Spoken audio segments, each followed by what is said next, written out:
Good morning, all you degenerates.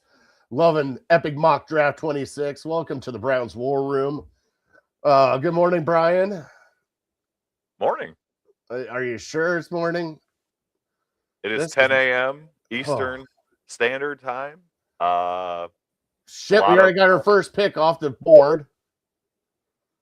All right, so okay. Logan Jones is off the board now. We're going crazy. I got to keep up with a whole bunch of different things. So I'm running Matt's section while you're just going to talk to me and we talk. So Logan Jones is off the board. The Las Vegas Raiders are on the clock, and we will be picking here in the next 10 minutes. So as of right now, recap yesterday, we got Delp and the safety out of Toledo. Well, let's back up first. So okay. Let's reintroduce in case there's new people listening. This is day 3 of our Epic Mock Draft.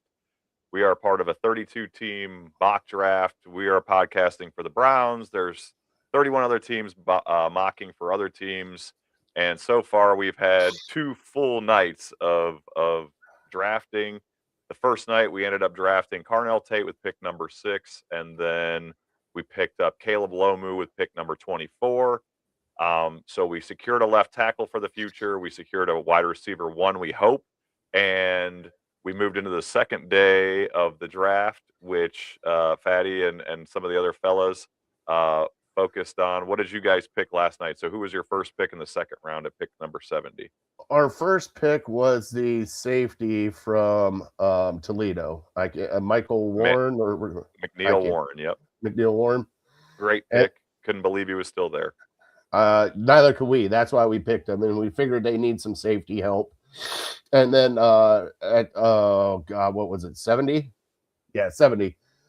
We decided to go with Delp, tight end out of Georgia. Yep. And I gave you some razzing this morning already. I said if I was on the pod, oh boy, talking about ADHD in the chat already. If I was on the pod, I would have argued. I would have stood my ground for Zion Young at pick number 39, even though I really like McNeil Warren, and I would have argued that Zachariah Branch would have been a better pick at 70 than Oscar Delp. But I can't argue with the picks. I like the picks still. Yeah, so far, I mean, I think we've done pretty good as being the Browns War Room here for Epic Mock Draft 26. It has been quite an adventure.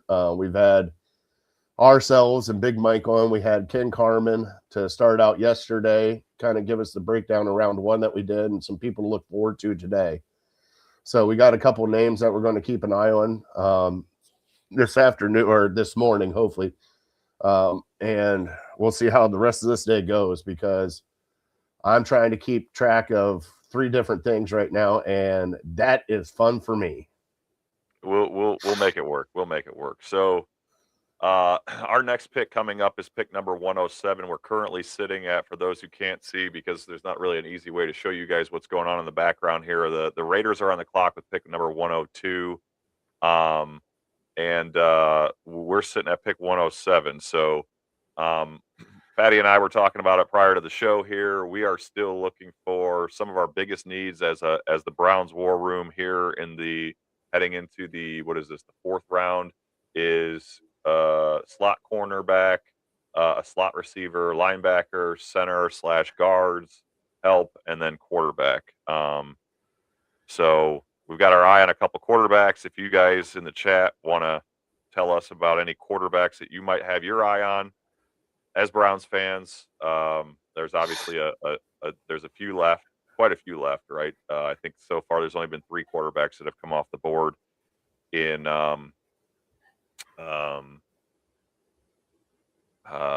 Fernando Mendoza. Sorry, I'm slipping for a minute there. Fernando Mendoza, Ty Simpson came off way late in the board, I think in the late 2nd, early 3rd round, and then another quarterback that I'm not even that familiar with.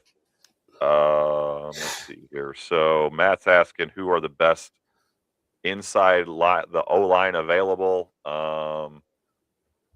Let's take a look. See here, I can filter it by just offensive linemen. So according to Mock Draft Hero, which is what we've been using. We should get a sponsorship going with them. We've got on the board 79 best one available is inside lineman Sam Hecht out of Kansas State. After that, 97 best is inside lineman Jalen Farmer from Kentucky. After that, Jake Slaughter, who I'm pretty high on, center out of Florida. Then you've got I can't pronounce his name. Good gracious. Demetrius Fraunover, Texas A&M. That's one of the guys that's 6'7", 319 pounds. And then Brian Parker, the second offensive tackle out of Duke. So those are the offensive lines that are best available right now, Matt. So, Fatty, what do you – and somehow the Las Vegas Raiders have still not made a pick, even though their time was up 2 minutes ago. So we're off to a hot start here this morning. Oh, my God. Well, it is West Coast time. I mean, that's 7 a.m. for them. You committed.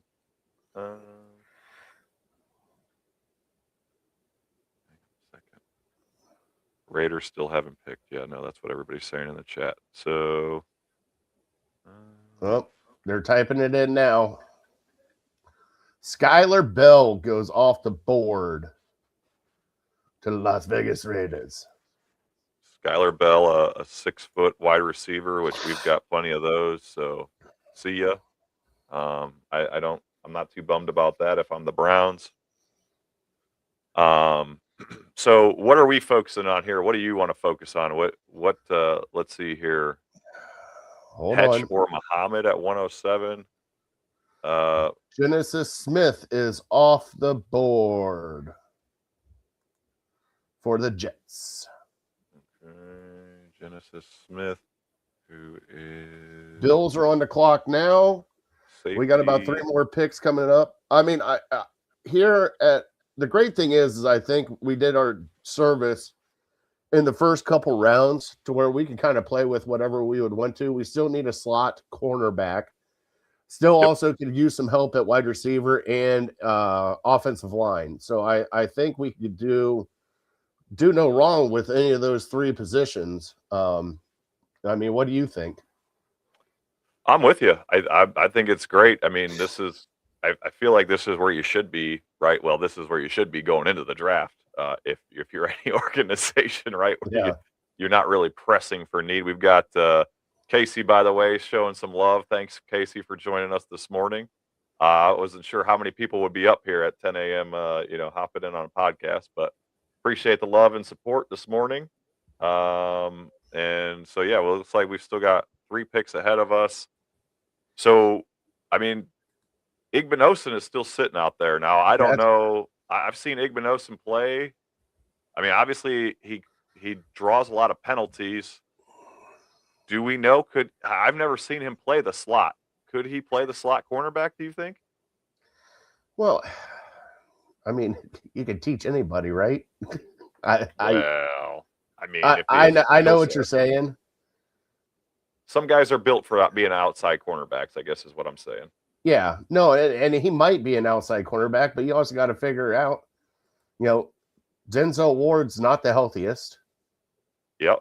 So you also need a guy in there that can kind of help you out on the outside too. It's not like we can't find another slot cornerback later on in the 5th round and 7th round. So, and plus they have him ranked right now, which is kind of crazy to me. Mock Draft Hero has him ranked 72nd overall, and we're out here on pick 104. So, I mean, I think you'd be getting a value if you got him. Well, I would love either him or Hecht. I mean, yeah. Has Hecht play any center? See, so this is part of the little bit of the problem is Matt's our college football guy, right? So me and Fatty, we know a little bit enough to be dangerous, but all we're right. not we don't have to worry about Ohio State. Okay. Igson is off the board. Wonderful. That solves that problem. So he just went to, who did he go to? The Cardinals? Bills, because the Cardinals have traded So the Giants are on the clock now. So it looks like heck for us, possibly, bud. I mean, are you all right with that?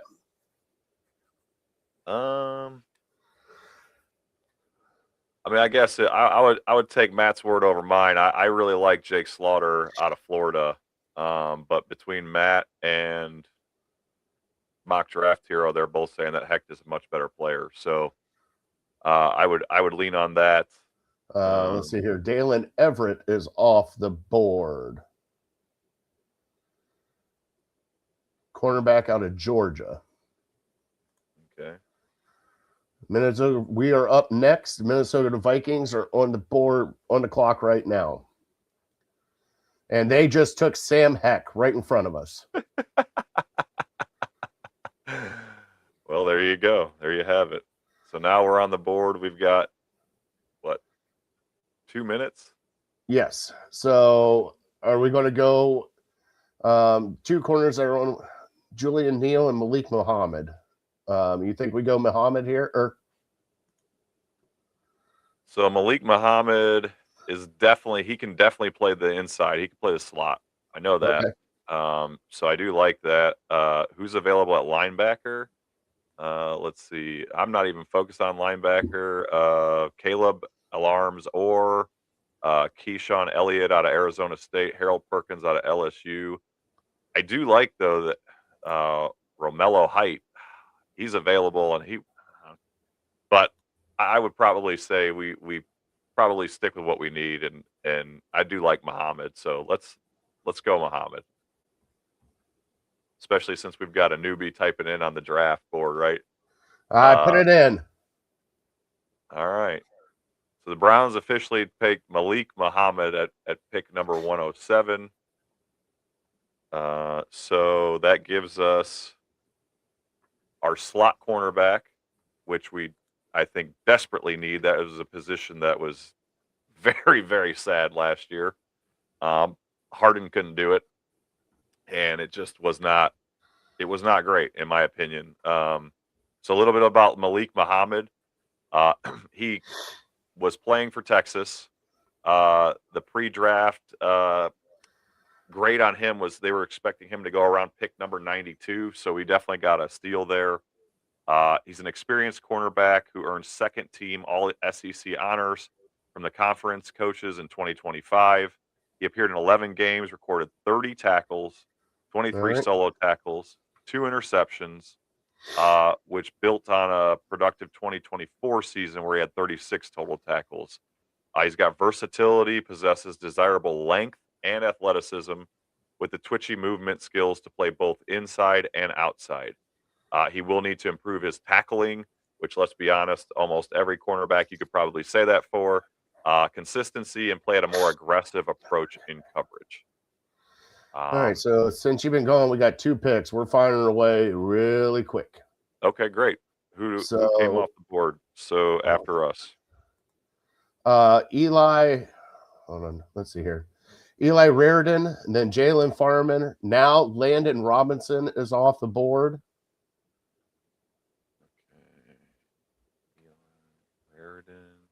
Eli Raridan, tight end. We've already got our tight end for the future, so we're not concerned about that. Jalen Farmer, another inside linebacker, inside offensive lineman.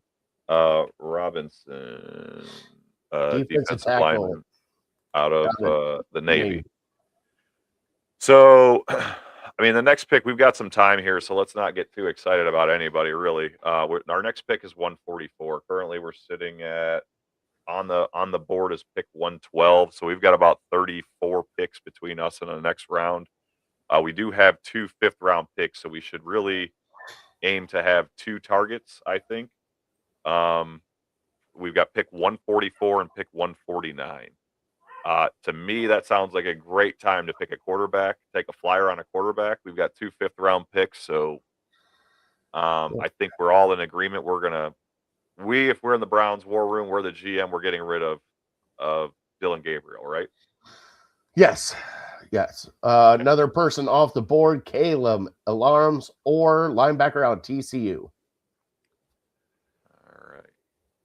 So, I mean, with us having 5 picks, within so close of each other. My general theory here is that pick 144, we go best player available for the positions that we still need, either a slot receiver, linebacker, center, or guard.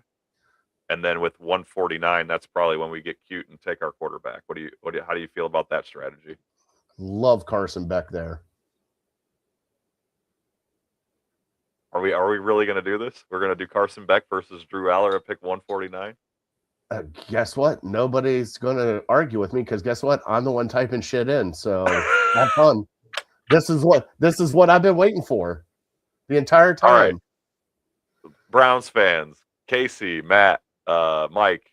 Julian Neal is off the board. Julian Neal, cornerback out of Arkansas. Yep. That's a good pickup for the Cowboys. That's a good pickup for the Cowboys. They need all the help they can get on defense. So good for them. Good for them. So everybody that's in the chat listening now, if we're having a little bit of a debate here. So Fatty likes Carson Beck. Now we're talking pick 149. So this is our second, fifth round pick. So don't go crazy. This is not our quarterback of the future. This is somebody we're taking a flyer on. If we're between Carson Beck and Drew Aller, local kid, Medina kid, didn't play in the national championship last year, but also got injured. Who would you guys in the chat say between those two quarterbacks? Who would you prefer? Let us know. I'm curious. Fatty ultimately has the ultimate choice. He's the Andrew Berry in this situation, so he's going to veto me. Matt says no quarterback. Get out of here, Matt. We're not picking. We're not bringing back Dylan Gabriel. We're taking a flyer on somebody. Dang it. If you wanted to be in charge of the picks, you should have been in the room today. Indianapolis Colts select Stribling. Let's see here, Stribling, wide receiver from Deshaun Stribling, wide receiver from Ole Miss. Okay, that seems like a little bit of a reach, but I mean he's got some height. He's got the frame. Maybe another DK Metcalf out of nowhere. I have the Google Docs. I'll type it up from home. Matt says he's going to veto our pick 149 for a quarterback. He's going to pick a kicker instead. This is going to be great. You know what's really going to be funny? They're going to sit there and start laughing because you'll see Carson Beck come in, it get erased. Somebody else come in, it'll get erased. Carson Beck come back in. And a few picks later, Jake Slaughter goes. Jake Slaughter's gone. I hate to see it. I was really hoping that the Browns will end up with Jake Slaughter. Obviously, it is what it is, and this isn't the real draft, but we'll see. All right, so pick 144. We're 30 picks away now, so almost a full round away. Is there a particular position that you want to hone in on now that we've got a tackle, a safety, a wide receiver, a tight end, and a slot cornerback? I still think we need another wide receiver. Are you with me? Are we focusing on a slot wide receiver? Yeah. Or just any wide receiver? Okay. No, slot wide receiver. But the thing is you got Deion Burks is still there. Okay. Short and fast. Brennan Thompson. God, he'd be perfect. 5'9", 164. What? And again, I don't know a whole lot about Jacoby Lane. I know he has the size. You think he could play the slot, or he's if not, you can stick Jerry Judy's ass in the slot for all I care. Oh, yeah. Yeah, you know how I feel about Jerry Judy. He can't catch. Well, nobody can catch on this right now. So, all right, Brennan Thompson is the fastest out of the three, but Jack Endries is off the board now. Tight end out of Texas. Okay. Still scrolling to find him. There he is. Where are you scrolling on Draft Hero? Yeah. Let me give you a quick inside hint here. There's an option there that you can type in the name where it says filter by player, top left. I like your attitude right now. Just I'm trying to help you. All right, you keep scrolling all you want. If you just type in 3 letters of their name, it usually I'm finds not you gonna who you lie. are. It's fucking 10 o'clock in the morning. All right. What are you so Well, grumpy for? The day you haven't had to put out any fires yet. what do you mean I haven't put out any fires yet? What fires have you put out? I don't know. This is my only day off today, so stop your shit. Well, they're going fast. You should be happy. This is going Well, quick. I can't keep up with them now. See? Jesus. It's all right. It's all right. We got plenty of time. We got plenty of time. We got a plan. All right. So Who the hell entries is came Matt up. Goblin? Sounds like Goblin. Matt Goblin? He's a Michigan player. We don't care about Michigan players over here at Michigan State. But Jesus. another Matt Goblin. cornerback. So that's fine. Take all the cornerbacks you want. We've already got our cornerback that we wanted. So yeah, we're still good though. So if let's say let's say we get to pick number 144 here, and Burks and Thompson are off the board. The next guy that seems like a slot player would be Josh Cameron out of Baylor. Yeah. Now that would be a bit of a reach according to Mock Draft Hero. Would you rather then pivot to a different position, maybe something like a linebacker or a center or a guard?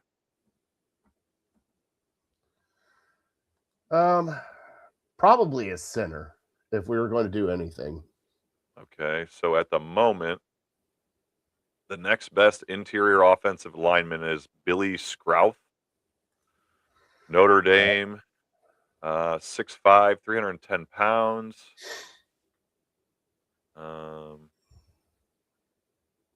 Matt, I appreciate you jumping in. What is he saying?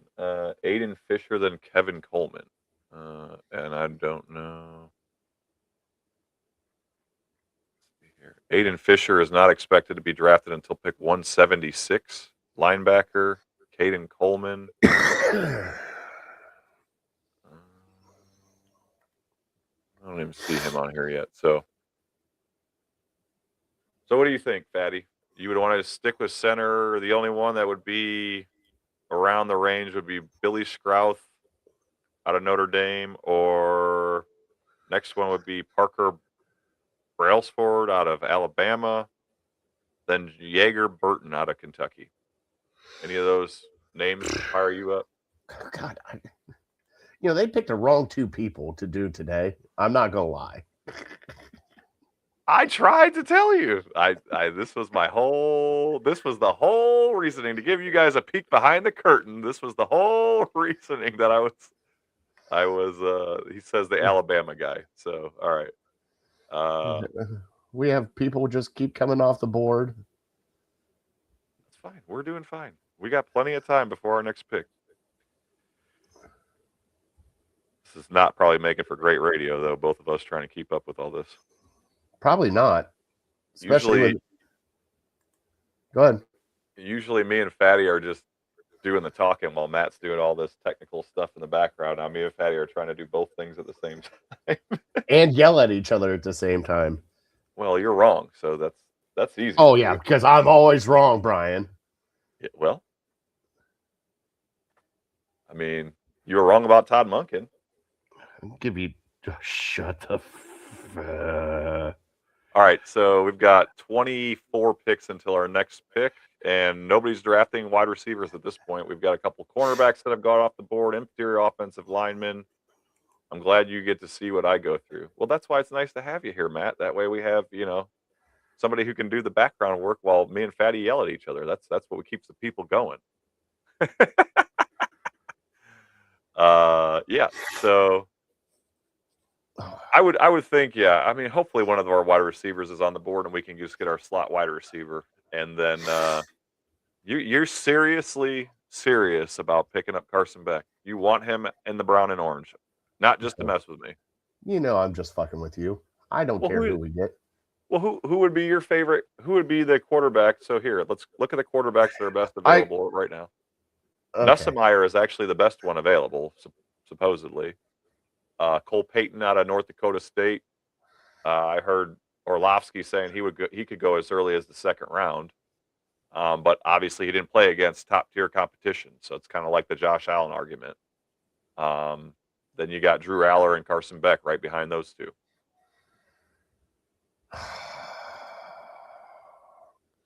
I'm with Ken on Drew Aller. He does not need to come be a Cleveland Brown. I think that's a weak argument. Do you? Yeah. Why do you think that's a weak argument? Does everybody need to go away to college like LeBron James did in Miami to get to their true potential? Okay, think about this though. All right. Yeah. Right now you have Shedeur Sanders and Deshaun Watson in our quarterback room. You bring in a hometown hero from Medina, who was supposed to be possibly our number 2 overall pick last year, and you get him in the 5th round this year. Yep. Everybody will be clamoring for him to start. And I think you can shrug your shoulders all you want to. I think it would be a bad move for him personally to come to be a Cleveland Brown. So Matt likes Altmaier, which I don't think I would take in the. I would probably take him in the 6th. Toby Lane's gone. McLean's gone.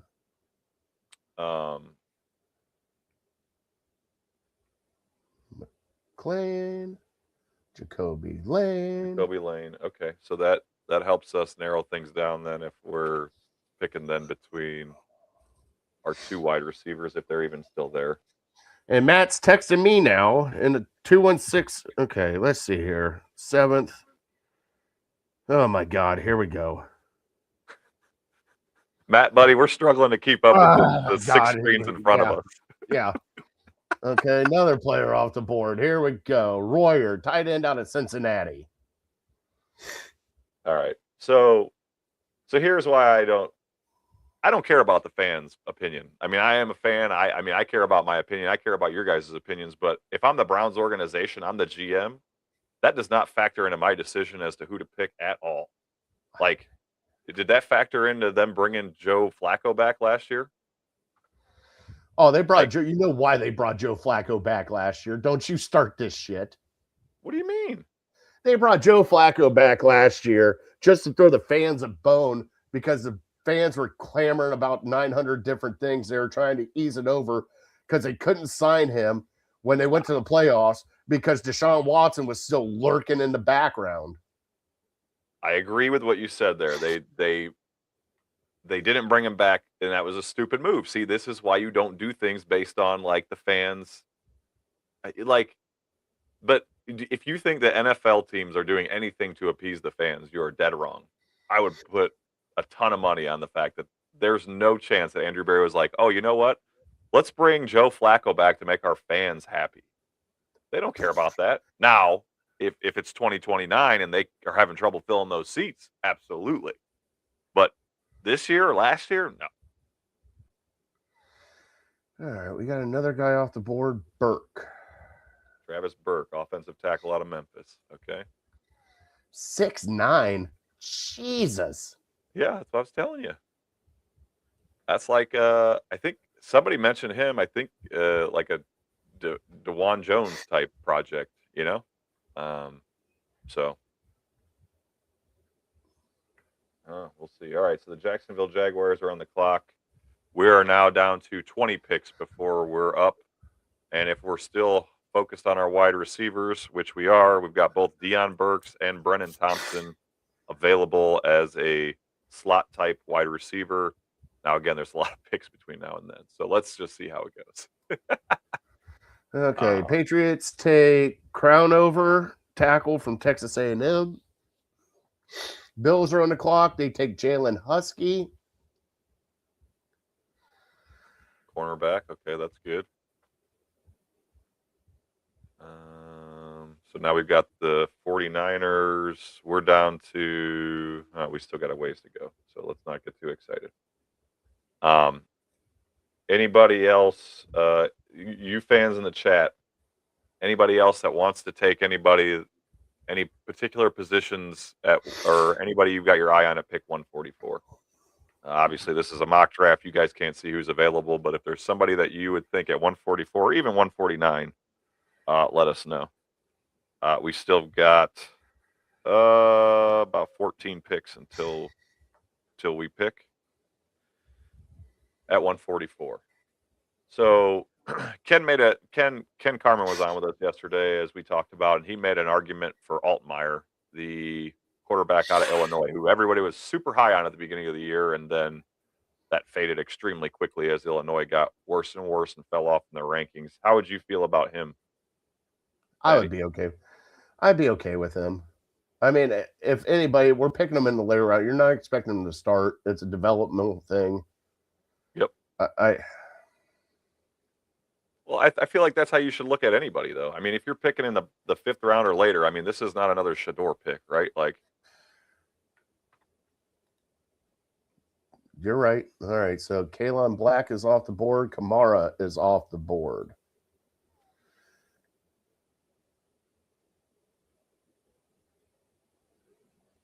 okay. So what's going on with Romello Height? Do you know? I have no clue. He is an edge rusher out of Texas Tech. I'm sure, obviously, he was assisted highly by David Bailey being on the other side of him. But let's see. He's 24. So Andrew Berry doesn't like 24-year-olds. There's probably a problem right there.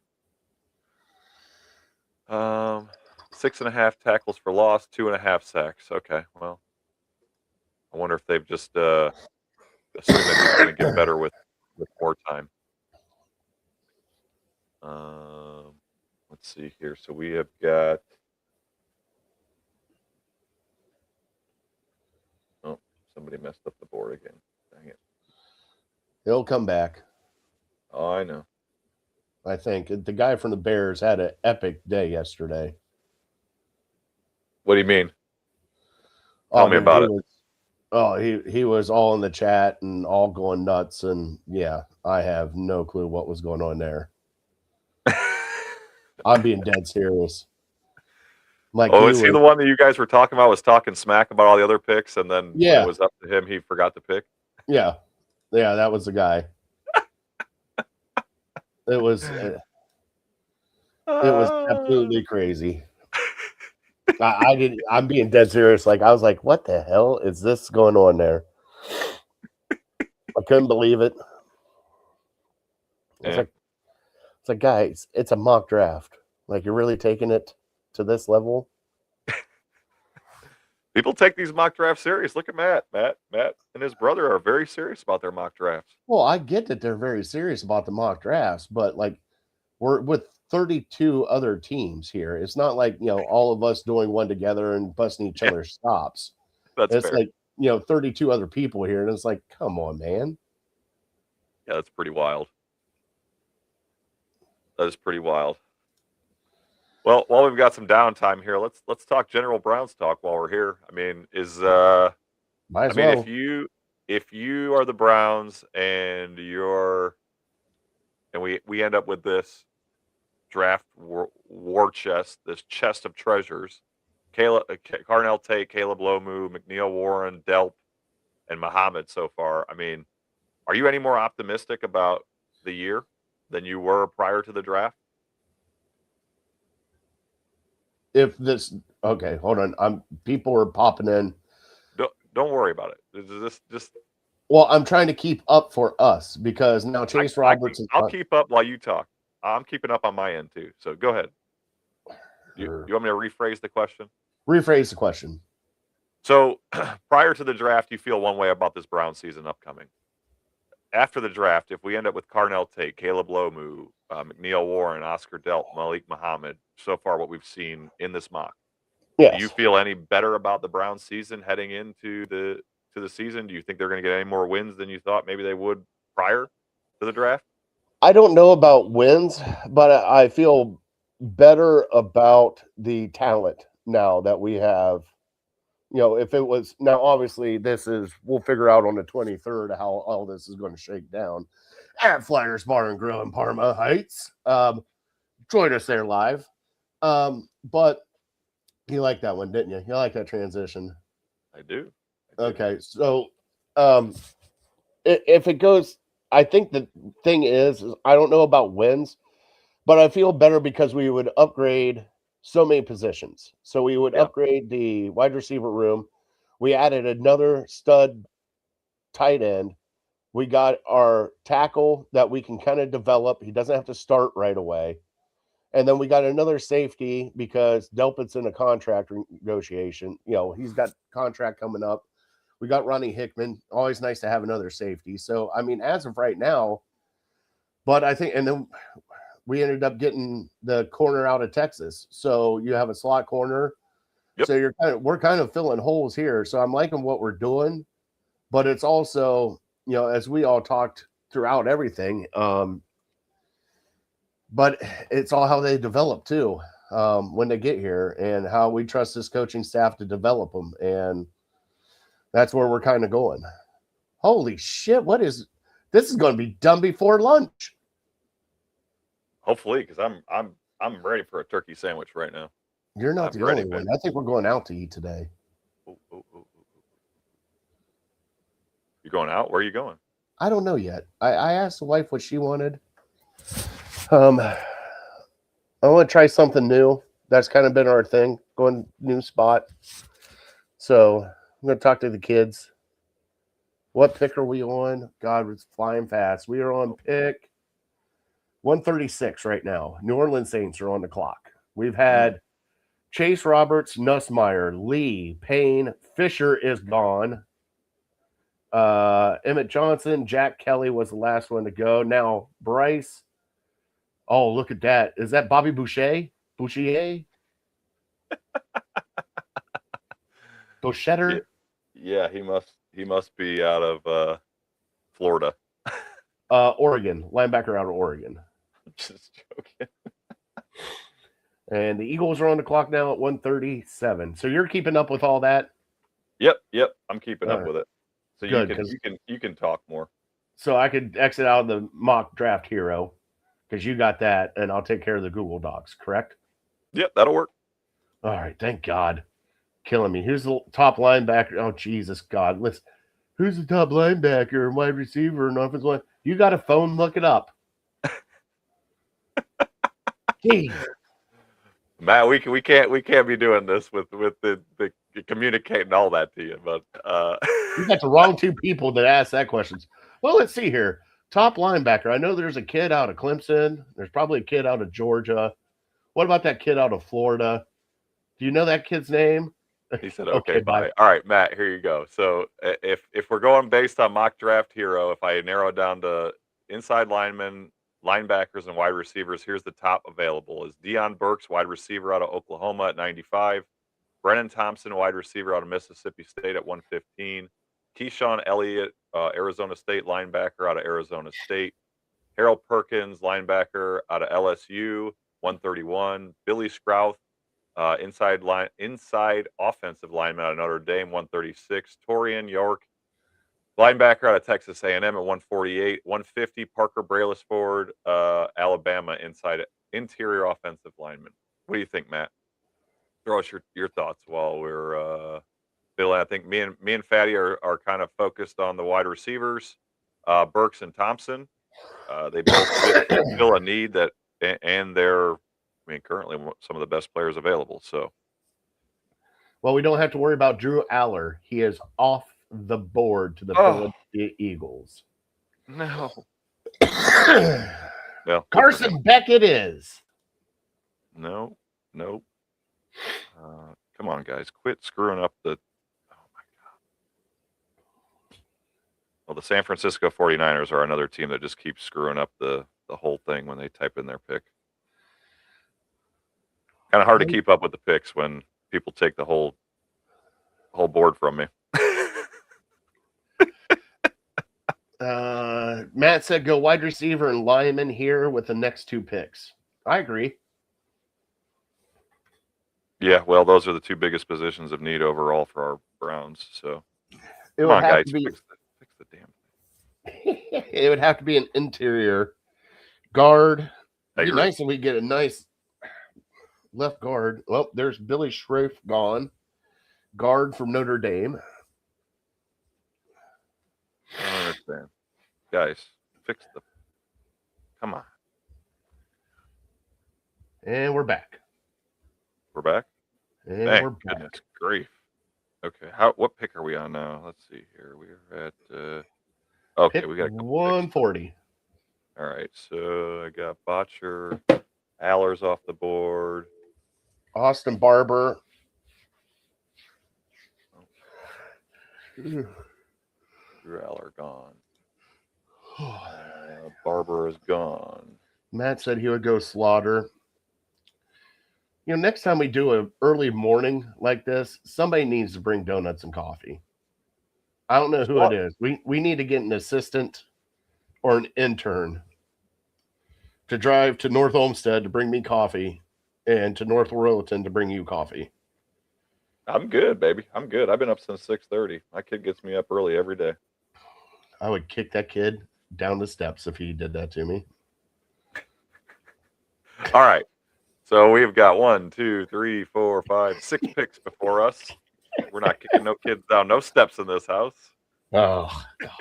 You got to try it once. It's fun. One time, one and done. So we're saying also Slaughter has been gone for many, many picks, Matt. I did not say Slaughter was available. I don't think. Maybe I did. Oh, my God. I love these names. All right. So Reed Adams is off the board. Okay. Another one bites the dust. That's another interior offensive line. I'm sorry, Matt. I forgot you in the Starbucks run. The dude from Alabama. Okay. All right. So we go. So right now, if everything works out for us, we do one of those wide receiver, the best wide receiver, slot wide receiver available at 144, and then the interior offensive lineman from Alabama at 149. Is that fair? That sounds fair to me. Okay, because our quarterbacks that we love so much. No, Carson Beck is still on the board. He's always going to be on the board. Jonah Coleman is off the board. I would rather have Cole Payton, to be honest, but I'd rather take a risk on him. Isn't Carson Beck like 30 years old too? I don't know, but I can look that up. Like Jonah Coleman. He hasn't done college in like 3 years, right? He's 6'5", 223. Just wish you had it better in the brain there. He's 23. Shut up. How is that kid 23? I don't know. I mean, started college at 18, right? I mean, that's 5 years. So yeah. Oh. Coleman's off the board. So we're officially into the 5th round with that pick. Jonah Coleman is the 1st round, and Timmy Power for those that know the meme going around of Mr. Carson Beck and combined with Timmy. That's him. Well, was it Big Mike called him Sloth from Ice Age? That poor guy. But somehow he pulled a Cavender. Well, hey, let's be honest. Normally with guys that look like that, we know the story. You saying that he only got that because he's a quarterback? Oh, no, I didn't say that. I did not say that. I said it for another reason. Oh, okay. I bet you he has to tuck something in his socks is what I'm saying. Well, if we're going down that rabbit hole, I mean, you want to talk about Diana Rossini? Mike Vrabel. Yeah. I don't know if I want to touch that one. Might be a little too soon for that one. You know what? You missed it on Friday night. The Titans, the Patriots were on the clock for a good while with their 31st pick, and Matt's doing his clicking, and he's doing his research and stuff. And I go, Matt, do you think Diana Rossini would approve this pick, whatever pick? He just stops and he's like, seriously, we're not going there.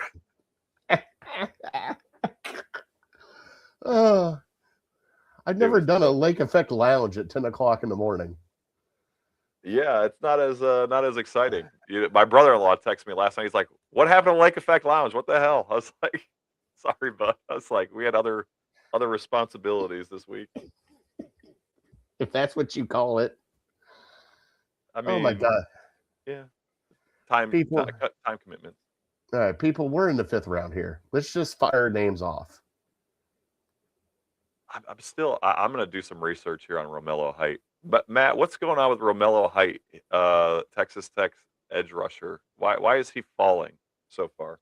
Why does nobody want him? Is that really going to happen in the draft? What do you think? Also, the other thing that I was wondering, so let me do this. Let me filter this by quarterback.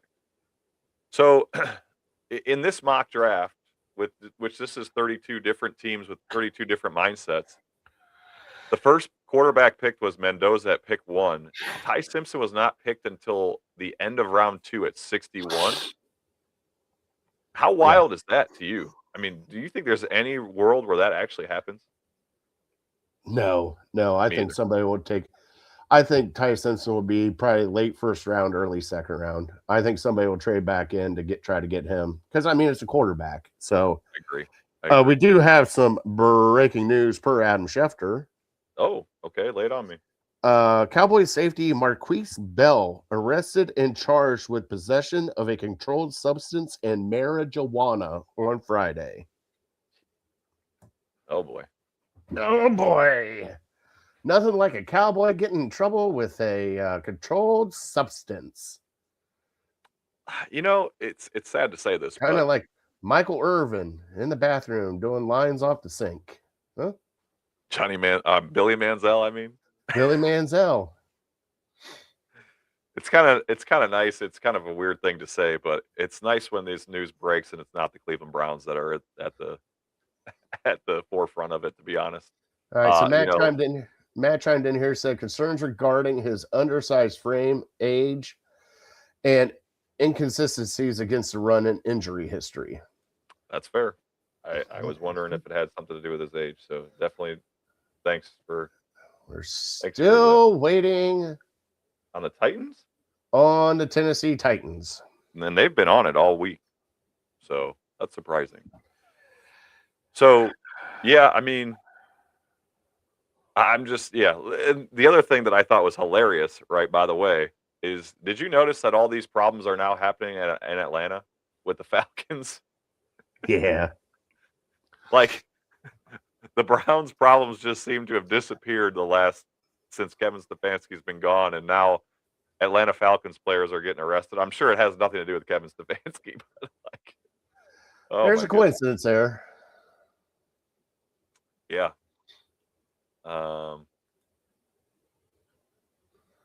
and then Matt says, but these other teams have no problem reaching as well, so I don't know why he hasn't gone yet. So, Matt, I'll throw this out to you. Anybody that's like a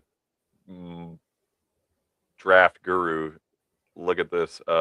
Chase Roberts was picked at pick 129 by the Chicago Bears, whose pre-draft position is expected to be 257. He was picked at 129. How do you feel about that, Matt? I feel like we could probably just end the show and just type in the names. That's what I'm feeling. Oh my gosh. We're still on Tennessee's pick. It's supposed to be 2 minutes. I mean, this is 16 minutes ago. He's in there. We're not even 50 minutes in, and we've already gone through almost 2 rounds. Calm down. No, we've gone through 1 round. We have not gone through almost 2 rounds. We've gone through 1 round. You're right. Yeah, they gotta speed this up. Come on, fellas.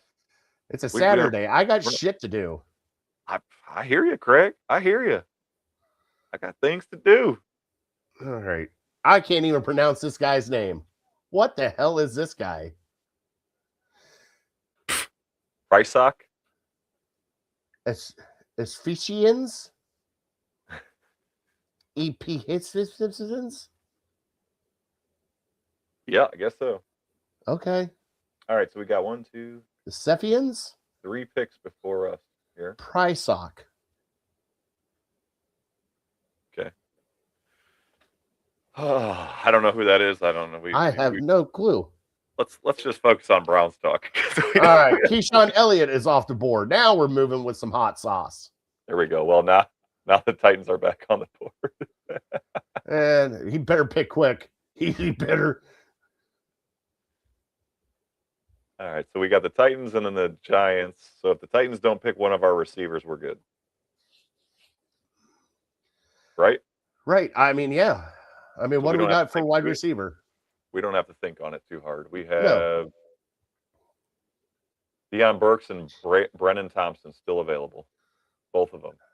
So I'm good with either one of them at 146, and it's a position of need. I'm going to keep refreshing. What's Nope. what's the comps for Deion Burks? Comps? I don't know if this has comps. Or So he's 5'10", 180 pounds. Brennan Thompson is 5'9", 164 pounds. Between the two, Burks had a high RAS score, 9.11. He's 23. Brennan Thompson is 22. all right, we're on the clock. Oh, we are? All right. Yeah, so Joseph and Barnett. So we're going to go Burks here. Let me make sure he didn't get taken off. Yes, I would go Deion Burks. How do you spell that? Deion Burks. Burks. There you go. All right. So now we'll take our. I don't imagine anybody's going to take our lineman at 149, so we'll be prepped for that too. Oh, geez, he wasn't even paying attention. He said we were going too fast, and he wasn't even in the room. Good grief! Come on, fella. Come on. All right, so I got Elliott, Josephs. All right, what do we got for an interior offensive lineman? Hang on a second. Let me get there. Barrett. And then we picked Burks. Deion Burks. So Deion Burks, welcome to the Cleveland Browns. At pick 144. And then for offensive linemen, the next one that's available is that Parker Brailsford, Alabama interior offensive lineman, 6'2", 289 pounds, 22 years old, so pretty young. He benched 27 reps, 32.5-inch vertical, 9 foot 8-inch broad jump. Holy cow! All right, started Matt, in 11 games. Matt's in here typing. Matt, who do you want with our next pick? Because we'll be on the clock very quickly. He said the Alabama offensive lineman. Matt, if the Alabama offensive lineman isn't available, who would you think would be next? Which I don't think is going to be a problem. Another linebacker off the board, Red Murdoch. Wow, what a cool name that is. Holy cow. No kidding, right? Red Murdoch. We should have drafted him just for the name. Well, we tried to get Ginger Plow, and yeah, I heard that part of the draft last night. You guys all like had just a depressive sigh when he went like, oh God, it was just that. All I could do is just picture that mullet just flowing, and him being a pulling guard and just killing somebody. Romello Height is off the board. Oh, okay. He went to the Eagles then? Yep. So we're going with the Alabama guy? Yes. Alabama offensive lineman. So let me get you his name. Parker, Parker, Brailsford, Brailsford.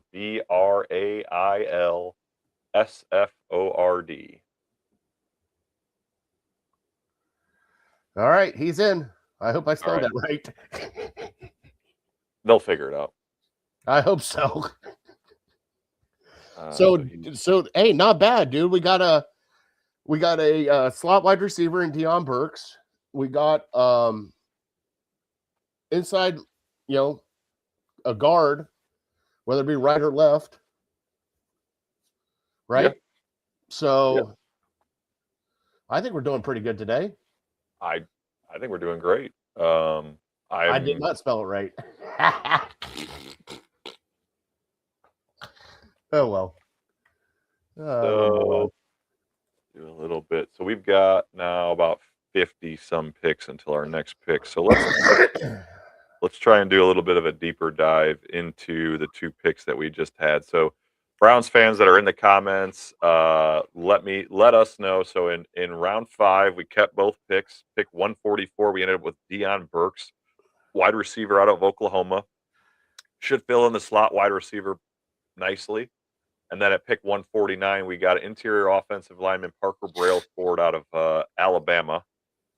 So now go ahead. So now we've got plenty of time to discuss these two picks. Browns fans, how are you feeling about this? If this is the way things go, I'm more interested, to be honest, in Brailsford. Did he play center ever at Alabama? Do you know? I don't know. I'll look it up here. I'm looking at Deion Burks right now. His position is center. Perfect. Love it. Oh, I love it even more. So okay, that's why I don't know him. He transferred from Washington to Alabama. So right now, Deion Burks has got 4.3 speed. Yep. They have him here. The score breakdown for him, production score, he was 36th in the combine, but he was 3rd in athleticism score at 90. So they have him ranked 16th, best wide receiver coming out of the combine. Okay, and looks like our buddy Barry from the Cardinals threw in here. There's looks like some info about Parker Brailsford, the center out of Alabama. So what I've seen for him, strengths, elite mobility for a center, gets to the second level quickly. High football IQ, makes line calls, understands the fronts, quick off the snap, strong fit in zone blocking schemes, which I would imagine is going to be part of what Warhop and dang, how have I forgotten our head coach's name off the top of my head here? Todd Monken. Todd Monken. Too much Monken. Is not enough Monken. On. Now the downsides for Brailsford, undersized for an NFL interior offensive lineman. So he does have shorter arms and a lighter build. He can get pushed back by bigger nose tackles and is not as dominant in pure power schemes. So, I mean, for a 5th round, a late or a mid-5th rounder, see if George Warhop can develop him. I mean, honestly, any offensive lineman, I'm kind of excited to see what Warhop can do. Yeah, and that's the thing. Like we still don't know because we've had crappy offensive line coaches for the past couple of years, especially one that got fired halfway through the job. And had to have a special assistant take over for him. Yeah, that was great. I'm glad that happened. Better not be a QB on our draft ticket. You know something? If you were not working and you be in here to argue with us, now you're definitely getting a QB on our draft ticket. You might get 2 now because of that. I might go back-to-back quarterbacks. How does Big Mike feel about a kicker? Oh, what about a punter? I haven't had a punter drafted in a while. Do we get uninvited to the epic mock draft next year if we take a punter? With the last pick, just take a punter. But Horquez is getting old. We got to find his replacement. And just so you all know, I mean, the way this is all set up right now, this is not like, when you do your fantasy football drafts with your friends where you can hit auto draft and just leave, or if you don't know the people, you can just have the computer pick it for you. We've got to do all the work here. We have no choice but to research these guys. So for me and Fatty, who don't spend hours and hours and hours watching film on these 300 players coming out of the NCAA this year, we're hurting over here. When the hell is our next pick? It's not till 206, buddy. It's the 6th round. Oh, Jesus. We'll go get you a sandwich if you want. I can fill. No, we're fine. I don't need a sandwich, but I mean, damn. I know. That's why I in all honesty, for those listening here, we did try to trade the 7th round picks. I'm not going to lie. We did try. I encouraged our team to get rid of that 7th round pick so that we wouldn't be sticking around until pick 248, but here we are. Absolutely take Ty Montgomery, wide receiver. Oh, that's the guy out of John Carroll, right? Oh, I didn't even think about that. Yeah. Well, I Take don't him at, think anybody else is picking him. Now you mentioned Drew Aller might not do well because he's from here, and that's a lot of pressure. I mean, a lot of people will be calling for him since he's a John Carroll guy. I mean, would that be a problem? is he a fucking quarterback? Last I checked, he plays wide receiver. You snarky ass. I can't believe you would go against Ken Carman of all people. I'll go against anybody, buddy. I don't care. My opinion is my Jesus. opinion. My Listen, God. I also love that everybody I argue with on our show, my other shows, everybody always says best player available. And you know how many best players available we've picked in this mock draft or any other ones? Almost none. But everybody wants to do best player available. All right, now that Brian's in timeout right now and he can't talk, you know, I'm sorry. Sorry I had to do that to him, but you know, it happens from time to time on Network 216. You know, I try not to do it, being owner of Network 216, but sometimes you just have to. And I hope you all understand. And the things that Brian Philos, aka Red Shirt Freshman, says does not reflect the standards of Network 216. And the standard is the standard, huh? Oh my God. Nobody has picked a kicker yet. All right. Boy, Shuck is hitting us up with a whole bunch of stuff. There we go. He's got some info on Ty Montgomery, the JCU guy. He's got some info on Warhop too. Good. I love me a Warhop. Warhop, I think, is really going to turn this offensive line around. I think that's going to be maybe not a strength this year, but I think it's going to completely. I think we're going to jump up to the middle of the pack, which for that is just amazing. Well, the good thing is, let's see here. Ravens offensive line averaged a top 10 ranking over the past 3 seasons and finished 16th last year despite several injuries on the offensive line. All right. I'm down with it. We just need somebody. It felt like as soon as we lost Bill Callahan, it was like our offensive line didn't know what to do anymore. Yep. I hear you. That's it. And they got older, and I don't know. I didn't really like the run. I don't know. There's a lot of people that have a lot of opinions, but a majority of them seem to be in unison saying that the offensive line just didn't seem like they were all on the same page at all last year.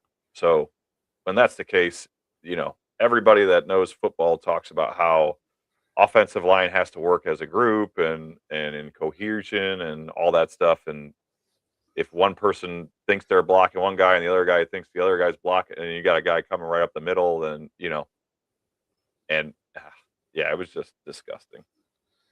It was yucky, to steal a word from my children. That's the word they use, is yucky? Well, not anymore, but they did at one point. I had to blame it on somebody. I got gross now. Ugh, Dad, that's gross. Okay. Give me an example. Oh, God, what the heck did I was cooking something one night, and he goes, Dad, that looks gross. I'm like, I bet you it'll taste good. Then he took a bite of it. It did taste good. He goes, I'm sorry. I'm like, yeah, you better be sorry. So my wife and take your little preteen ass to your bedroom. You keep that shit up. Just be happy you don't have a teenage daughter. Oh, thank God. How's that going? How's that going for you? How many people do you want to kill every day? That makes my weeks go by just a little bit slower every week. Oh my God. There's always something going on in a teenager's world that, you know, no matter how much you try to parent, the best you can. It's just there's nothing you can do. You're just I don't know if you remember being 15, but I knew way more than my mom at that point. My dad didn't know anything. I knew it all, so Oh yeah. I Oh yeah. can relate, but it's like whew, it's hard on the other side, baby. Yeah, I can imagine. I'll find out here in a couple years, buddy. Yeah, well, it's a good time. Our oldest kind of spoiled us. He didn't break any rules or anything, and we're like, man, this is easy, and nah. Um, so one thing that I threw out to you, we could just discuss it while we've got some time here. Where we're only on the 160th pick. We've got about 45 picks until our next pick. For our Friday night show, we tossed out the idea of doing some movie reviews. What do you Ooh, think about that? I'm excited about that, bud. Are you For, okay? for Lake Effect Lounge. Yeah, baby. So what are we going to do? Are we going to pick a movie and watch it, and then? So since we have a couple cocktails, beers, what have you, on the Lake Effect Lounge, for those that are listening, one of my buddies suggested we do a reviews and booze, where we do a quick movie review or an episode review, and then maybe it's a movie or whatever at the time, but we both obviously have to watch it prior to the Friday, right? So it's going to give us some homework. Would you? Matt wants in.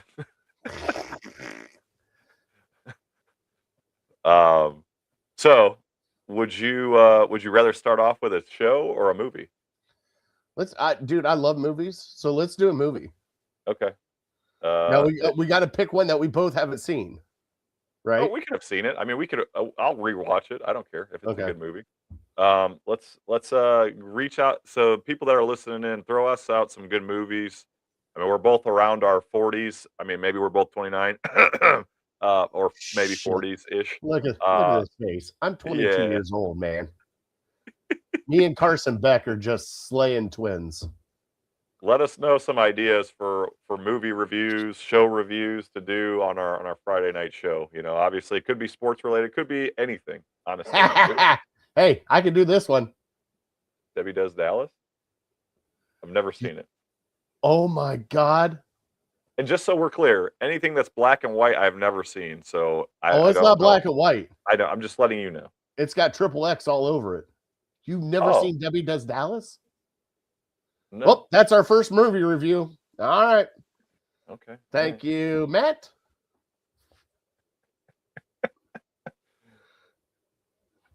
I am still shocked at how slow this is going. Where are we at now? How are we doing here? Oh, we're at there's pick another 163. 163 is in. We're on to 164 is in. Oh, now we're starting to move. Now we're starting to move. Now we're cooking. As soon as I started whining, their ears started perking up. No, I mean, I think that'd be blast, man. Best football movie replacements. Best comedy. Oh, brother, we're out there. Hockey movie, Slapshot. There we go. Yeah, definitely. If you watch Debbie Does Dallas, don't watch it. Your wife might like it. Okay, maybe. I don't know. I don't know anything about this movie, just so we're clear. So everybody that's listening, that's probably laughing at me at the moment, I have no idea. I've never seen it, never seen a preview, nothing. It's probably one of the greatest XXX movies in history. When you say XXX, you mean like X-rated or like? Oh yeah. Oh, okay. There was that movie XXX where Vin Diesel was in it, and I love that. No. I'm talking like this is where you go in the back room of the. Oh, geez. Yeah, and you pick it out, and then you know what I'm talking about. You go behind the curtain. You got to be 18 or older to go back there and get that movie. Jeez. All right. Well, let's maybe pick a movie that isn't. I don't know how many times I've watched that movie. I might have it memorized. I'm not sure. Does it star Ron Jeremy? No, it does not. But it does have a sports theme. The Dallas Cowboys are in it. Okay. So Barry throws in here the best football movie is The Replacements. I love that movie. We can definitely do that. Comedy, Oh Brother, Where Art Thou? That's a good one. And then Slapshot. You know what? I don't know if I've ever seen Slapshot either. Then we are going to watch Slapshot. That's going to be our first movie review. I think it's on Netflix right now. Okay. So I've watched it. It has been a very long time since I watched it. It is a 1970s hockey movie with Paul Newman. The 70s. Yeah. Holy cow. Okay. Oh, Yeah. I think you're going to like it. All right. Let me Slapshot. Thank you, Barry. Yeah, appreciate you. Barry, I think he's from one of the other groups, right? What are you talking about? Is Barry, are you part of are you drafting for one of the other teams? I don't think so, bud. He's part of Nope. us. He writes for Dogs in Nature. Oh, nice. Well, does he want to get on in here? If he wants, you want to get in here, Barry? We'll send you the link. Yeah, see if Barry, if you want to join us, come on in. It sounds like you sound like you have a lot of knowledge on these players, and me and Fatty are lacking in that area. So,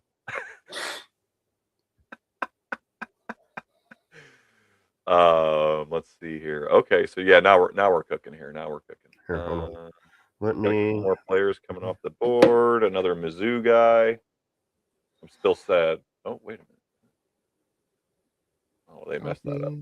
He's not a Mizzou guy. Go Chiefs. Hanson Brothers rule. Barry is all over the place, man. Barry is all over the place. No, that's part of Slapshot. Oh, okay. Again, right, haven't seen it. So. Barry, I sent you the link in your X account. Okay. Yeah, Barry, come on in here if you want to join us. You want to hop on in? Come on in. We'll have some fun today.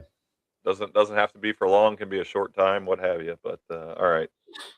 So we are currently sitting at pick 167. So we have still got 40 picks to go before we go next, baby. Yeah. I wonder if this is what it's like in the war room when you get into like the 4th through 7th round and everybody's just kind of like looking at each other. Like, is the GM even there? Or has he got like his assistant doing all this? Like, well, you know he's there. Are you sure? I mean, yeah. Remember the look that Stefanski and Barry had on their faces last year when they picked Shador, and they were like, well, maybe they got called back in for that pick just to be there. I don't know. What I do know is that he was in the room. But to your point, yeah, I mean, this is this is about the point where I turn the TV off and I'm just like, oh, cool, the Browns got X and X player, wonderful. That's when I just look at my phone and look at the ticker and be like, oh, that's who they got. Okay. Oh, or like last year when they drafted freaking Dylan Gabriel, and I'm like, what the hell? I had to just like scream on TikTok about it. I'm like, and then I had people telling me that I'm dumb, and I'm like, okay, yeah, okay. Yeah, and you had an aneurysm, and well, God. I mean, does it or does it not feel like a wasted pick at what was that 97 or whatever? Yeah, it was a wasted pick. I don't know what the hell they were thinking. Sure would have been nice to have. I don't know a whole lot about football, but everybody that knows a lot about football said his skill set was not going to translate into the NFL because he wasn't freaking tall enough. Everybody made fun of him for being short, and then go figure, his skill set did not translate into the NFL. Well, everybody said he would be a career backup, and it's like, what are we doing drafting a backup? Like I top 100. Well, and that was the other thing. Like, I don't understand. Like, I don't know. I don't know the thinking of this team and some of the stuff they do. Like, the 2 running backs when you need a wide receiver. 2 running backs, 2 quarterbacks. I mean, you thought the wide receiver room was good? I don't think so.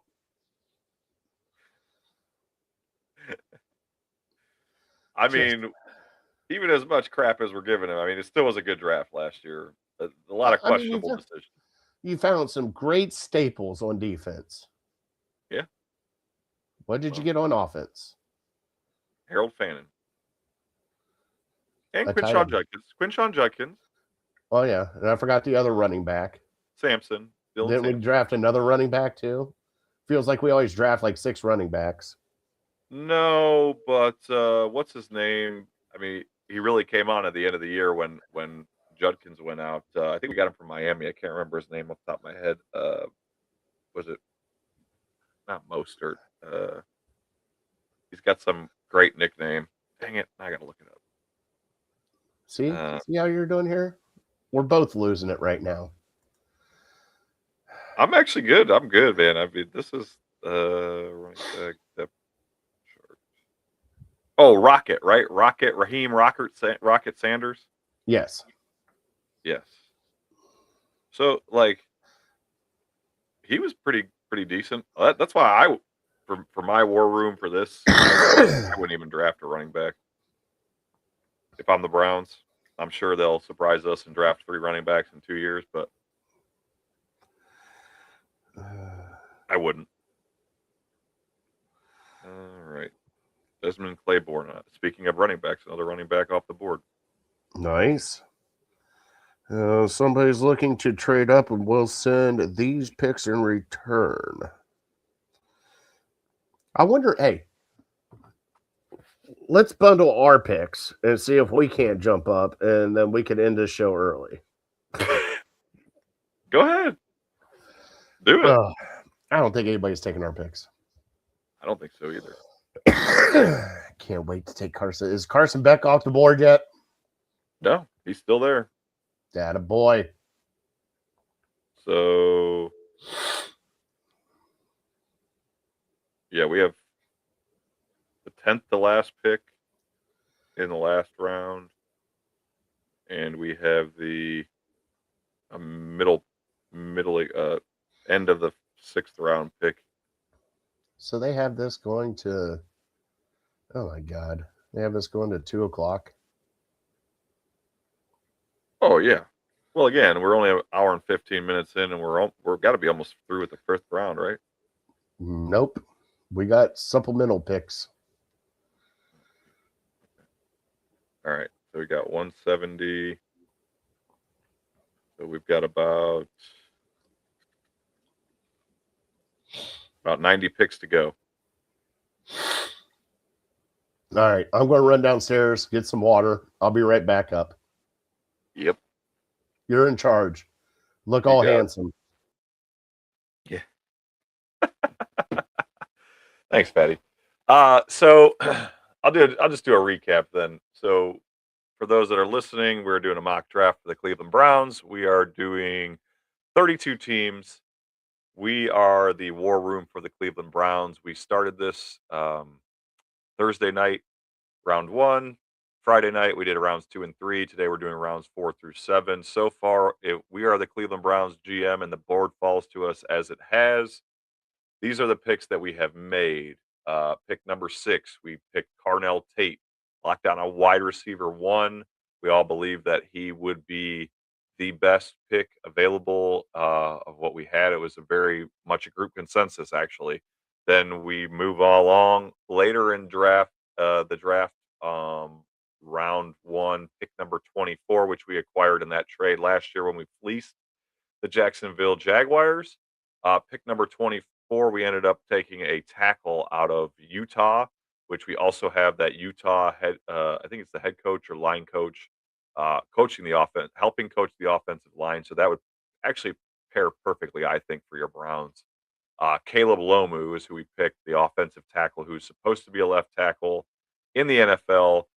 Hopefully that'll work out. You know, if that ends up being the first round for your Browns, I was pretty excited about it. It was a pretty fun experience, and I think everybody in Cleveland would be happy with that. And then obviously we all be holding our breath to find out is Shedeur Sanders or maybe a return from the grave of Deshaun Watson able to take us to a 500 season. Don't know. Anyway, we move on to pick number 39. Actually, a player in Emmanuel McNeil Warren, safety out of Toledo, who a lot of people like Mel Kiper and some of the big analysts have being drafted as early as late in the 1st round.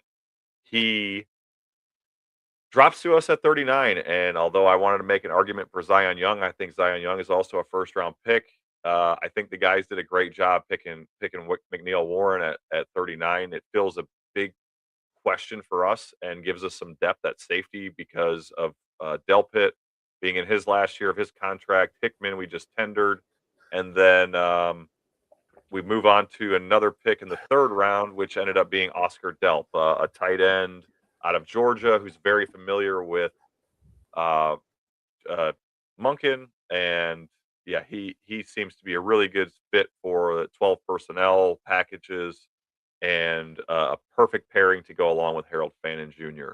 Then moving on to the fourth round, Malik Muhammad. We were hoping for him at 107 as a slot corner, and he again kind of just fell in our lap. We weren't expecting him to last that long, but worked out well for us. That is a cornerback out of Texas. Now he could play some outside corner too, some versatility there in case Tyson Campbell or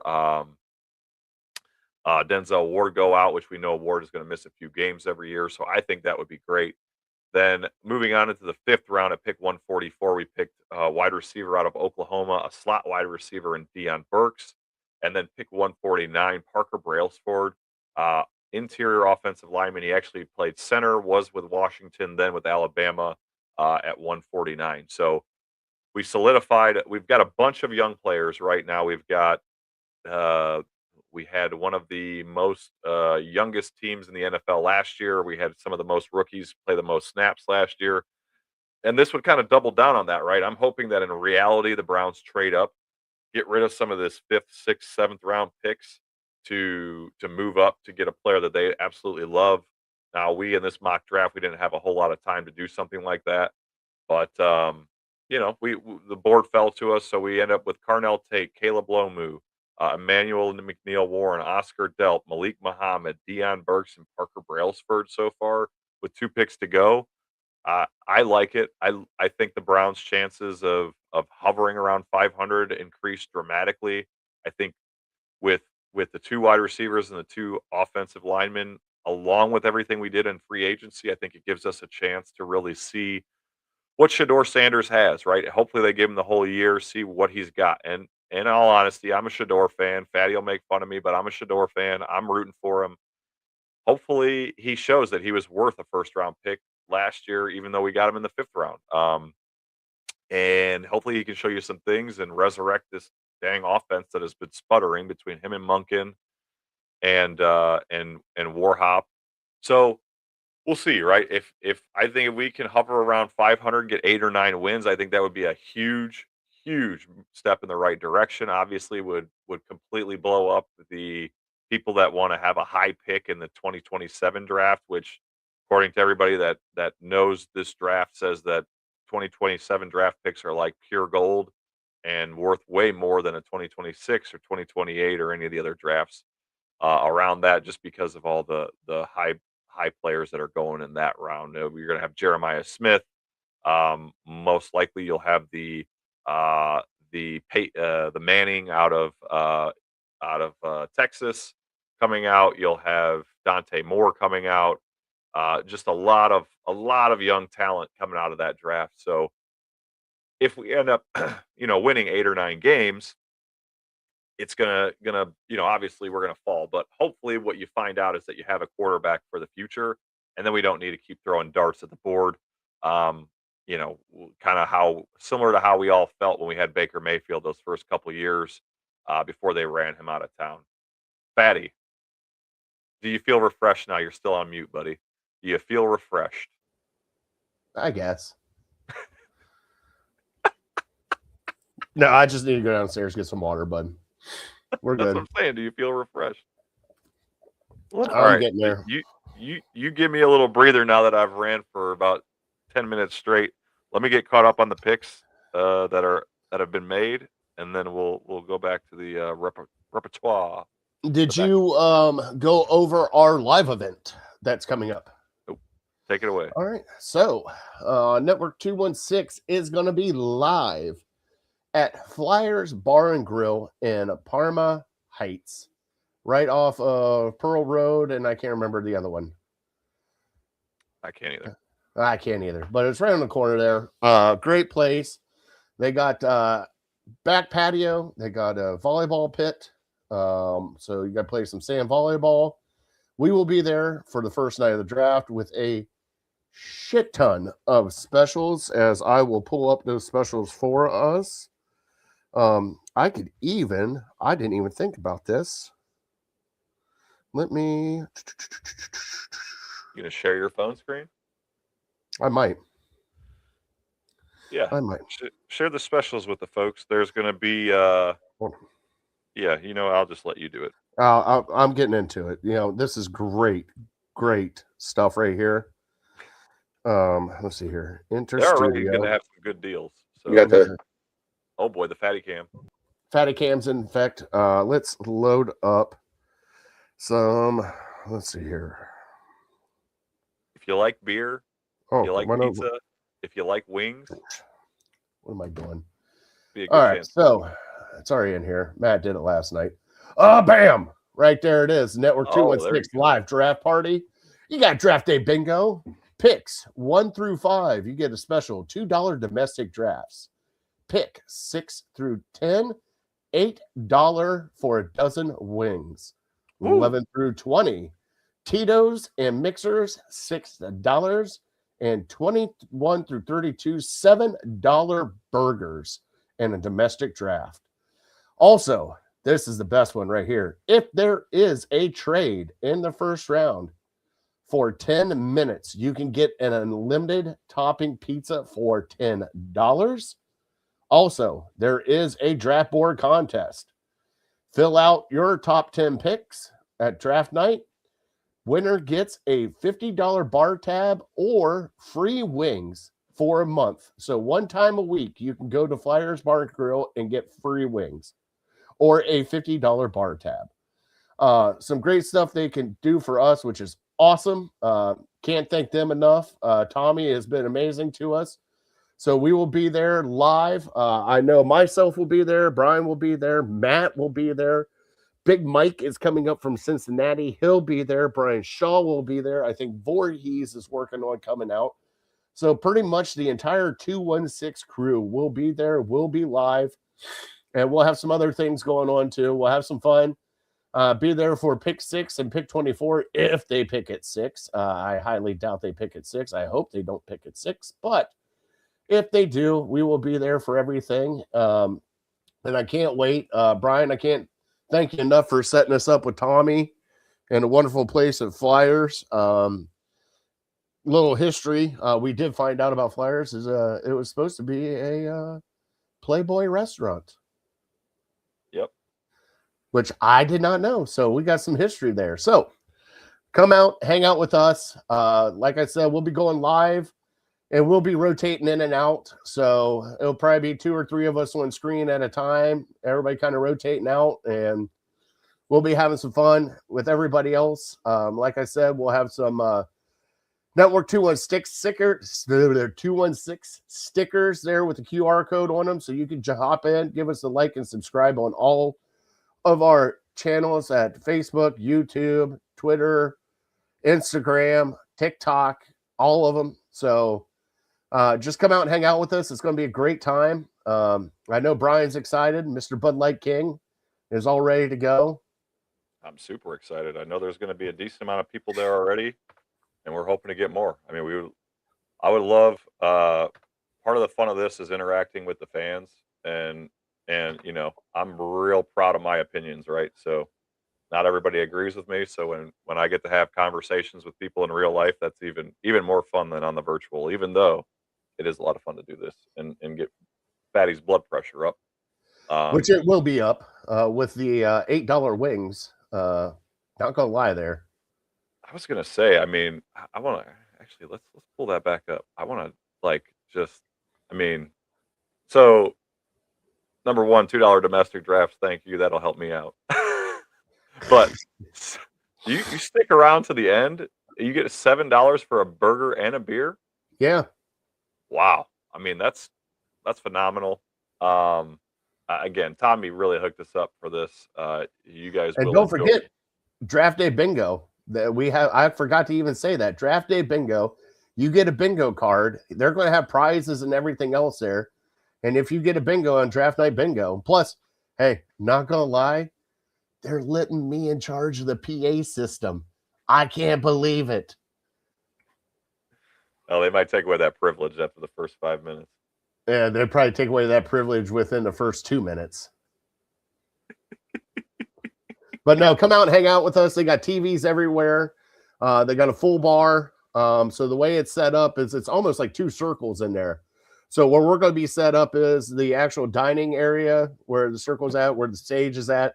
Then they have the bar area, which we can still see and yell at people at the bar.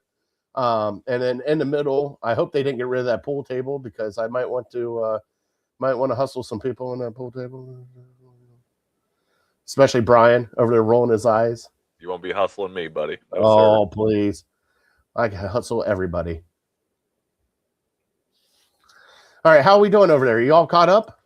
I'm caught up. Brian's gonna have to buy at least 1 Miller Lite that night. I don't mind buying Miller Lights.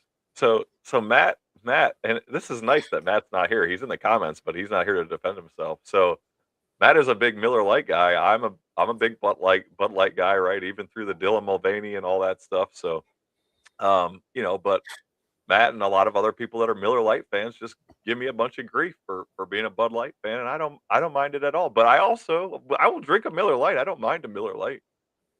So you just prefer Bud Light. I think it's fun. I prefer Bud Light. Yeah, I mean, to be honest with you, where it started was in college. Miller Lite used to give me headaches for some reason. Not that not that in college that I was really what do you want to call it? Taking it easy, let's just say. Maybe that was more my fault than blaming the beer. But oh yeah, it was the Miller Lights that gave me a headache. It couldn't have been the 27 of them. That's how I operate, buddy. It's definitely not my fault. I'm still a teenager sometimes at heart. It's like it could have been. It could have been the 2-story beer bong that I took. Nah, no chance. No. All right, finally, now we're flying off the board here. We just had 4 picks go back to back to back to back. Another one's getting ready to go. Perfect.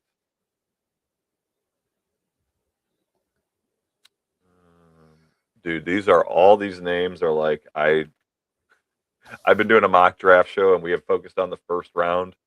It's solely the first round. Holy crap.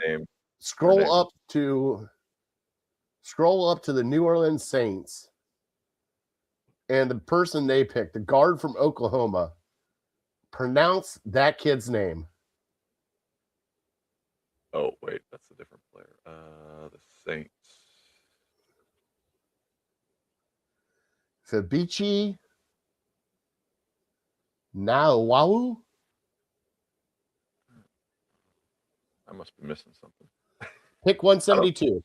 I don't see it. 172. All right. I don't have to go that far. Oh, Fabechi. Wawu? Nawawu? I can't wait to see the clips, the AI clips that come out of this show today. Oh my God, this is great. This is going to be all over the place. Zavavian Harris?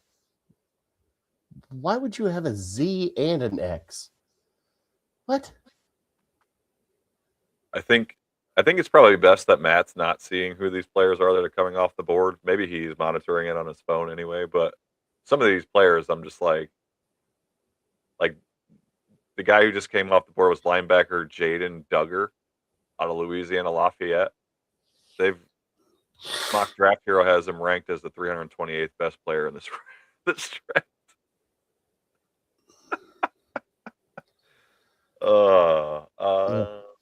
Well, so just so you know, Cole Payton, the quarterback out of North Dakota State, is still on the board. If he's available at 206. All right, who's Rashawn Benny? It's off the board now. All right, so is there somebody that's out there that hasn't been drafted yet that's like in the 90s? No. All right, so we're all down in the hundreds now. Yep. All right. So we've pretty much covered slot corner. We've covered wide receiver. We covered slot wide receiver. Covered offensive line.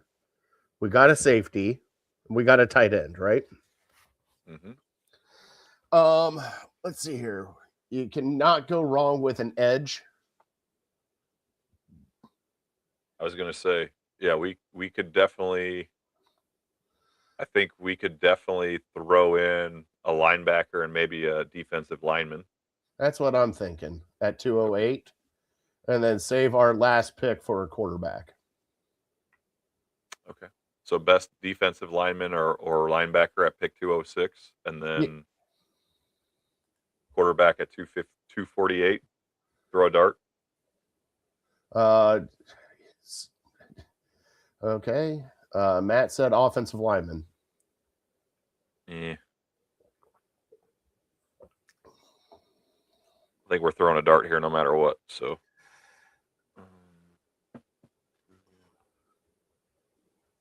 Pat Coogan off the board. Another offensive lineman off the board. So if we're looking at offensive Nadam lineman, Tucker. Is that how you speak? Nadam Tucker. dang. It's off the board. If we're looking at just linemen right now, Matt, just for your pleasure, here are the top, we'll just say 5 to 10 linemen that are available. Jude Bowery, Boston College tackle. We've got Isaiah World, offensive tackle at Oregon. Jaeger Burton, interior offensive lineman, Kentucky. Drew Shelton, Penn State offensive tackle. Diego Pounds, Ole Miss. Is that the one that Ken told us about? Yes. Yes. So maybe we draft him just for Ken, and that way we can tweet Ken about it. Jeremiah Wright, 6'5", 331 pounds, out of Auburn, interior lineman. J.C. Davis, Illinois. And then Anez Cooper, 6'6", 334 pounds, out of Miami. The U, if you will. So I could see we could do I would have liked to end up with a linebacker and a defensive lineman. Matt's brother kind of got me turned on to that. Try and get one guy at each level. Yeah. But he said he's a beast. Had like 14 sacks last year. Who are we talking about? Who's he? Oh, Nadam Tucker probably. Well, he's gone. He gone. He gone. He gone. He gone. All right, so I can't believe you never watched Slapshot. Yeah, no, I never watched it. I was never into hockey. Number one, I mean, I like watching hockey live, but I don't like watching it on TV. And a hockey movie when did it come out? How old is it? You said it's old, right? Yeah, it was in the 70s. So it's a comedy. 77 is when it came out. Yeah, so that was 10 years before I was born. I have not watched, admittedly. I mean, like, I bet you Top Gun is probably the oldest movie that I've watched.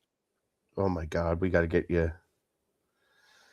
Yeah, it's in color. Okay, that meets my requirements. And it's about I guess a semi-pro hockey league team. Yeah. And the coach is also one of the players. And they're like trying to sell the team, and they need to. Yeah, it's a comedy. It's funny, but it's also, you'll have to watch it, and you'll fall in love with the Hanson brothers. Let's just put it that way, and not the Hanson brothers that you know with Bop, the other Hanson brothers, the long gold flowing locks. Yeah.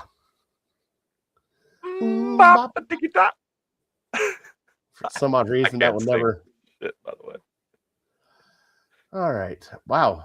We are really going off. All right. So Damani Jackson, JC Davis, Brendan Thompson, and Jude Bowery all off the clock now. And the Jets have got back-to-back picks. Sweet. Hopefully they go Hey, we're fast. getting closer to our pick finally. I know we got 16 picks to go before ours. So Matt, you're still watching us on the big screen. By the way, he's got us on the 85-inch. He loved you in full screen, by the way. Thank you. We will need to, Matt will need to put out a graphic of all the picks after we're done here today. Let them know how we did for the Cleveland Browns. And also we'll need to, and this goes for you too, we'll put it out on our TikTok and see how many people can start throwing some movies at us. We'll make a list of movies that we'll watch. You know what I'm saying? I love that idea. And we'll throw out a list on that and we'll get everything kind of taken care of because I think that'd be fun. You know, me and you arguing for the first half of the show and then do a movie review at the end would be a blast. Holy crap, they're really coming off now. With your fingers working all right? Voorhees better. I'm keeping up. We're good. Voorhees better make a guest appearance or else I'm gonna. Oh, he'll make a guest appearance. I'm gonna lose it. He was pissed off you weren't there last night. I know he was texting me, telling me how mad he was at me. He's like he goes, Brian's not going to be on tonight. I'm like, no, he's taking tonight off. He goes, that son of a. I'm like, you want his number? He goes, yeah, I want his number. Yeah, I get a text from a random number last night, and it's not a very nice text. Let's just say. What do you say? Hey, asshole, or something like that? Something to that effect. I was like, wow. It's like, I don't know who this is, but I don't like your tone.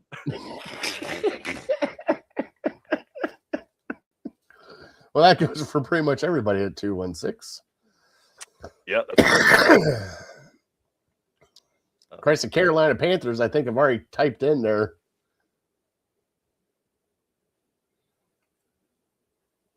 Oh, they're changing times. Stop changing times. Let's move this quickly. Yeah, I don't think we need to worry about the times anymore. But they're I mean, honestly, you know, that brings up a good point. The guys that put this all together, the Epic Mock Draft Network, I mean, they've done a phenomenal job. Oh, they have. Getting this all organized. I mean, there's only so much you can do to control delinquents, right? Especially guys.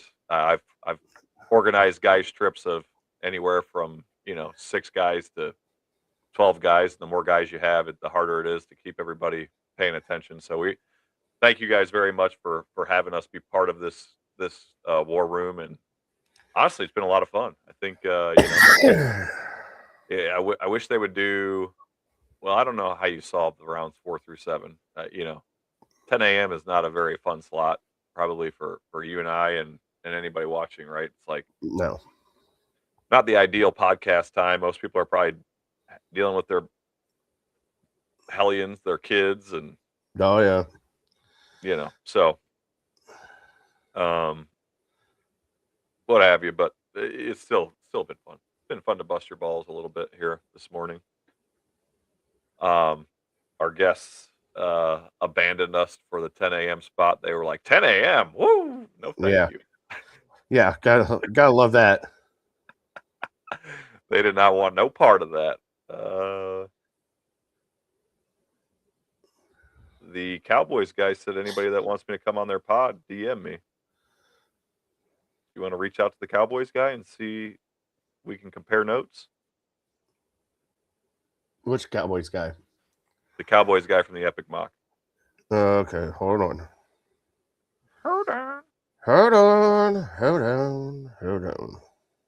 So we're at pick 194 currently is where we sit.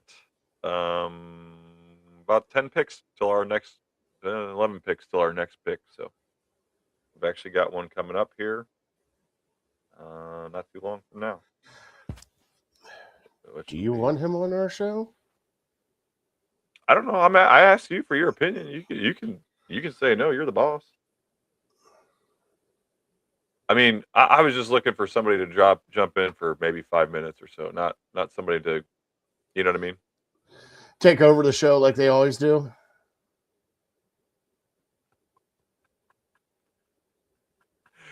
Yeah. Okay. I just would like somebody to come in and give us their opinion from another fan's perspective to say, okay, here's the picks that we had. What do you think, if from an outsider's perspective for the Browns? How did we do? Well, we might do that after we pick because it's going fast and furious right now. Okay. So we're at pick 197 already. So we got 9 picks until it's us. So yeah, you're right. It's moving now. Okay. Another pick is in.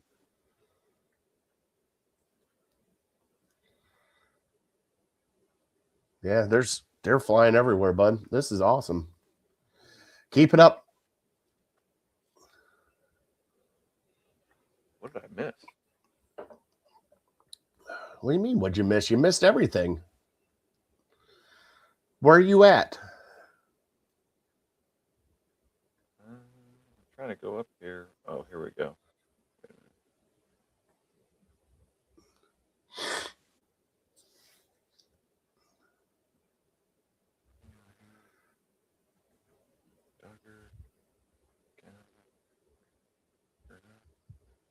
I don't know. My picks are not aligned here. I'm at pick 195 and they're at pick 197. 198 is coming in now. I'm not finding any missing names.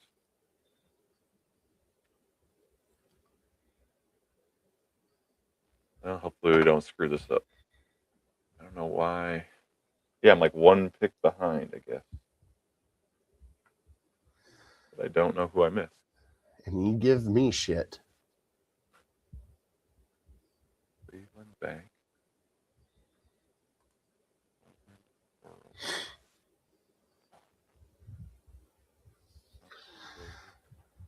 Oh, Thompson. That's who I missed. All right, good. Brennan Thompson. All right. Got it. Fixed it. Cincinnati, New England's picks are in. Cincinnati took Max Llewellyn, edge. Carolina's pick is in. Eric Gentry is off the board. Up next is the Green Bay Packers, and we are 5 picks away from us, bud. So we're doing lineman, best lineman available then? Yeah, best lineman available. I mean, wouldn't you say so, Matt, if you're still watching? Matt was all on board for the best lineman available.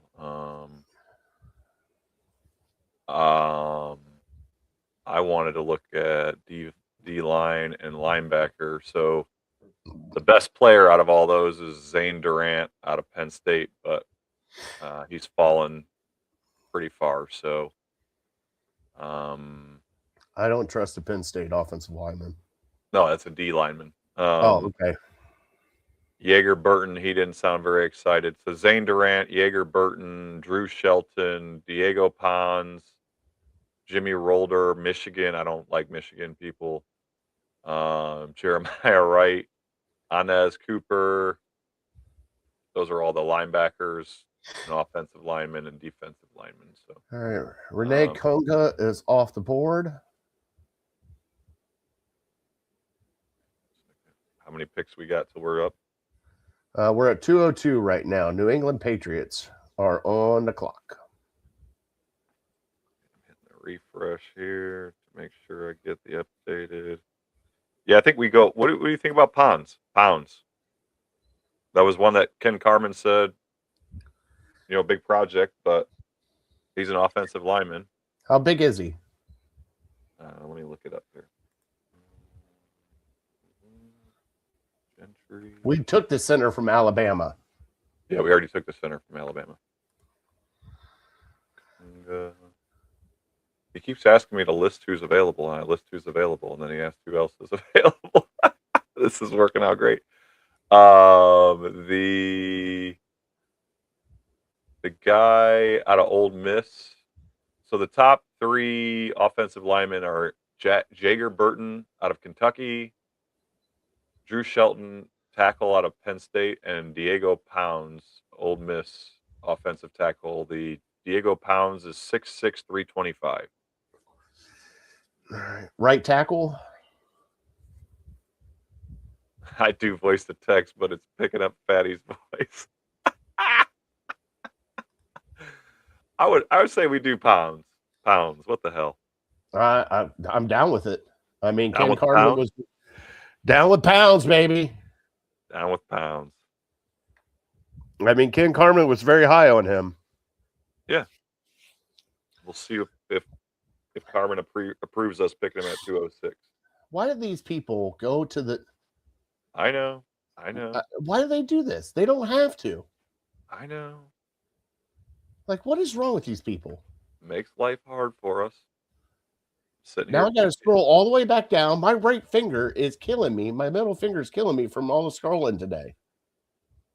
I'm going to have carpal tunnel in my knuckle. Did you just say carpet tunnel?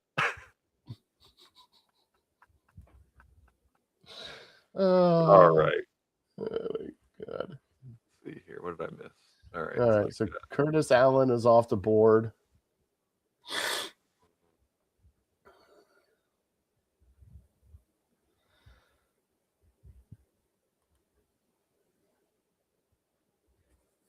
What just happened? What is this reset? Oh, good grief. Why?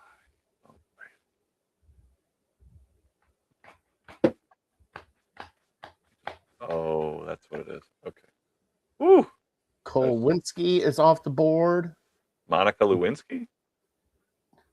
I think that's how Winsky. I don't know. All right. Detroit Lions. I'm waiting to see who they pick.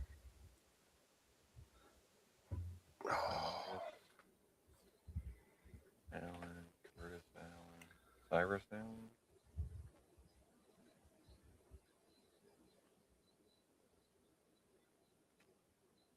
He's not even in here. Should I type in down with Pounds? Cole Sure. Payton is off the board. All right, we're on the clock. We doing Pounds?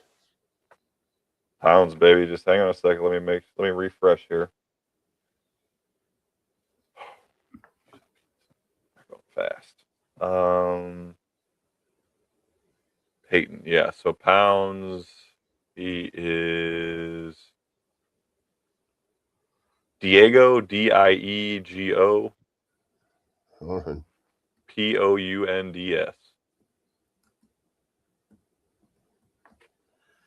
Boom. Pick is in.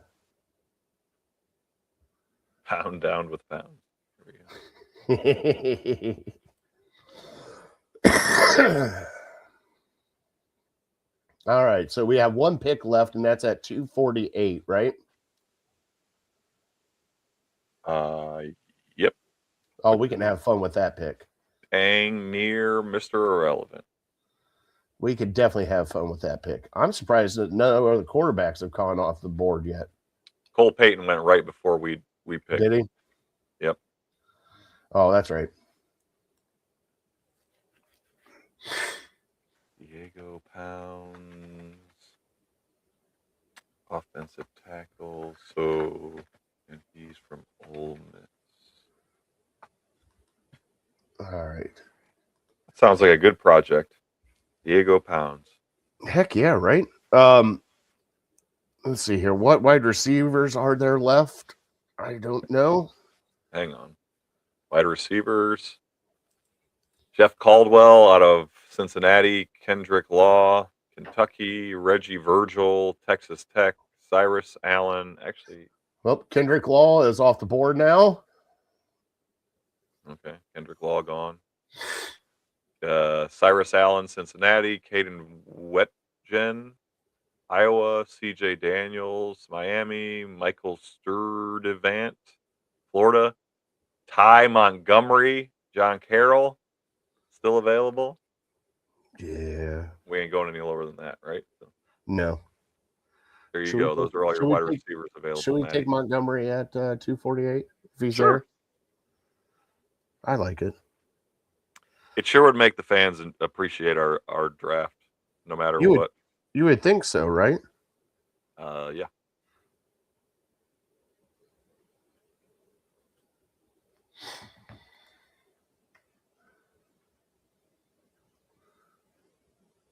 I'm gonna pick behind again. This is just.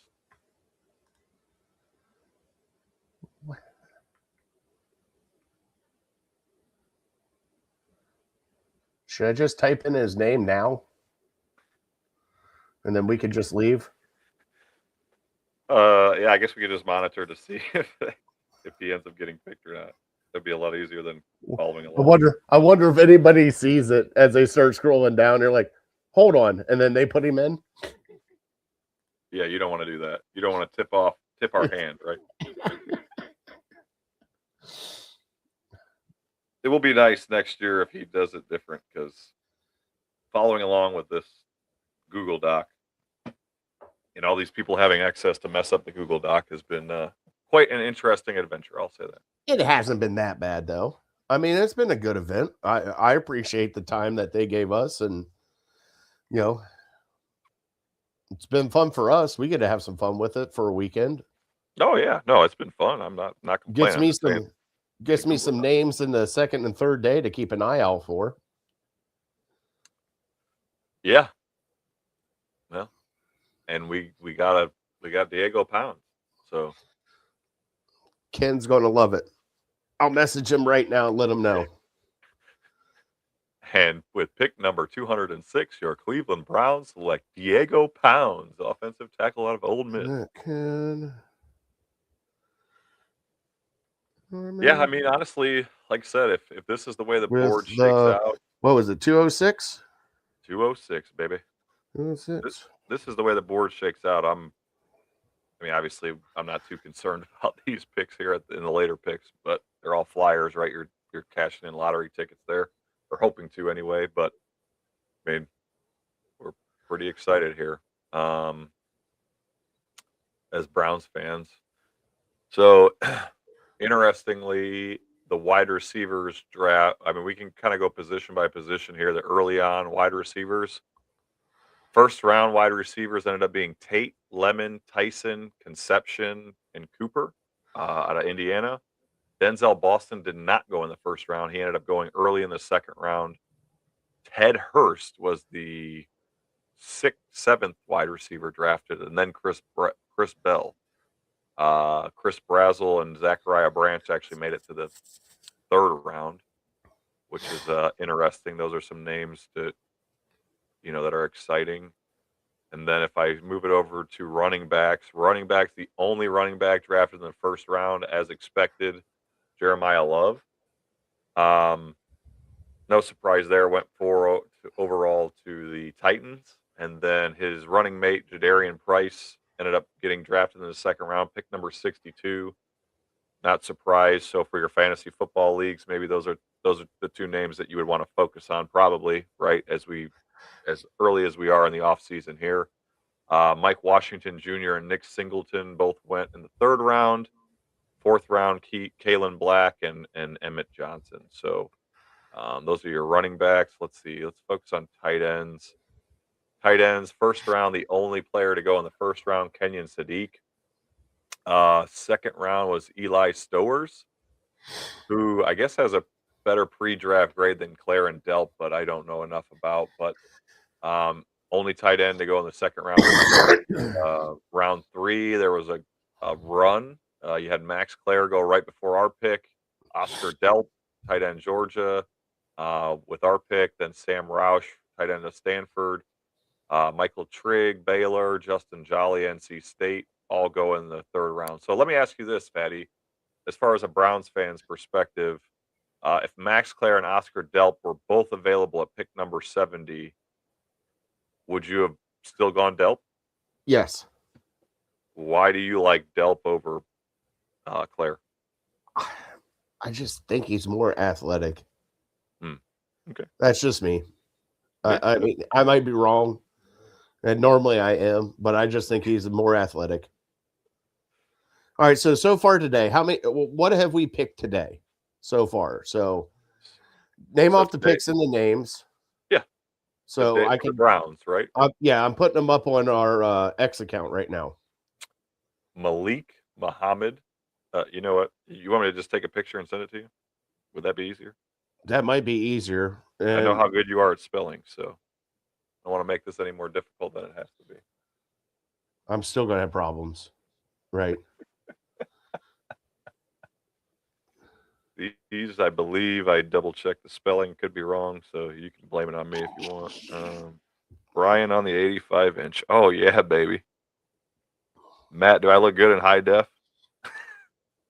The people need to know. The people need to know. Oh man, my phone is moving in slow motion here. So yeah, I mean, what do you? Here you go.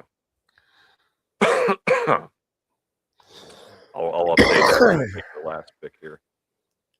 So it's noon now. We've got, how many picks do we got left to go here? We're moving at a decent pace, I'd say. Be done by 1 o'clock. Yeah. God, I hope so. I think 1:30 or 12:30. All right. Yeah, I don't think I don't think this last round is going to go too slow. Malik. People are taking a bunch of flyers. So we are currently sitting at pick 211. Still in the 6th round. We've got about 8-9 picks left in the 6th round, and then all 32 picks in the 7th round to go. Our next pick is 248, so we are about 35 picks away. Matt says he's going to make us a nice, cool graphic as soon as the 7th pick comes in, and we'll be good to go there. We've got our eye on a local celebrity for our 7th round pick in Ty Montgomery. John Carroll, 6'1", 185 pounds, coming out of JCU. He produced a historic 2025 season at John Carroll.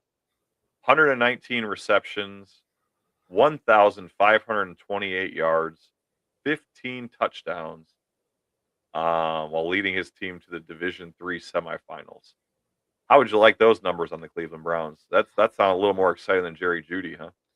Anything's more exciting than Jerry Jeudy right now. Now that is Division III, so obviously not against the top elite talent. The totals that he put up were program records for single season receptions, career receiving yards. 2024, he caught 17 touchdowns. I mean, he's been playing some dang good football over there at JCU. Let's see here. Made history as the first first player from John Carroll to receive a Senior Bowl invitation, and the first Division III player to compete in both the American Bowl and the Senior Bowl. Scouts highlight his high volume productivity and refined route running as key strengths developed during his transition from a collegiate basketball background. So I guess he didn't even play. Oh, here we go. Mo Kiper Jr. is now texting me that he might come in. Thanks, Mo. I'm going to let him know that it's probably, unless he wants to help with the 7th round pick that we've already decided on, unless we get scammed, he can probably pass. It's all good. We're almost done.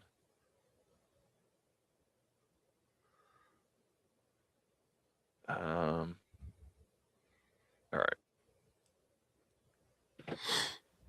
So with what we've done here, if this ends up being what do you way too early guess, what do you think the Browns win-loss record is? If this draft is the way it is, Yep. I mean, I see him getting a couple more wins, maybe. I mean, it'll be around 500. Woo! I mean, it all depends on how the offensive line plays. I mean, that's the only thing. It's the quarterback play and offensive line play right now. And if we can get a wide receiver that can actually catch the damn ball, and not Jerry Jeudy, There's another one that we have to watch. Necessary Roughness. Have you seen that movie? No. Oh yeah, you're gonna have to watch that movie. You're gonna love yeah. that movie too. It's a football movie. Yeah. Yeah, Okay. yeah. It's got Sinbad in it. Oh, One of the they were young. Batemans. Yeah. So it was like back in the 80s with Robert Loggia, one of the greatest actors ever. Love Robert Loggia. Why is he one of the best actors ever? Because I just love his name, Robert Loggia.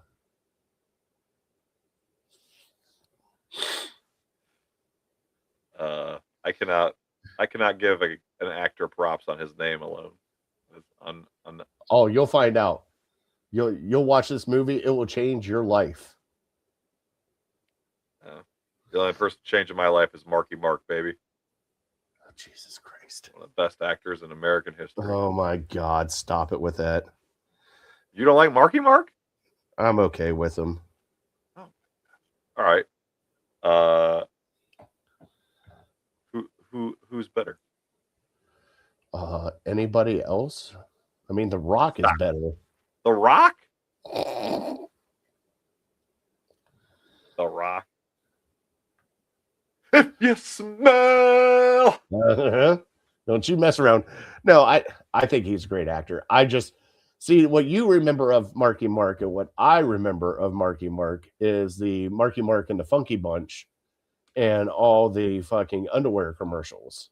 That's what I remember of Marky Mark.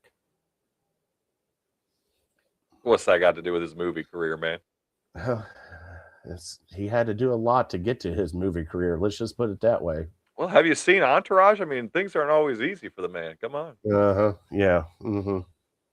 Playing golf with Tom Brady and stuff. I mean, it's a tough life. It's so rough. Rough life being a Wahlberg. Such a rough life. Who's one of your favorite actors? I do love Denzel Washington. Oh God, I was just going to mention him as my next one. Yeah. Him. Can't go wrong there. Christian Bale. Oh yeah, he's a wild one, man. When he went from like the Batman movie to that fighter movie, I can't remember what it was, where he's like the cracked out boxer. Oh yeah, where he went from Jack to like, yeah.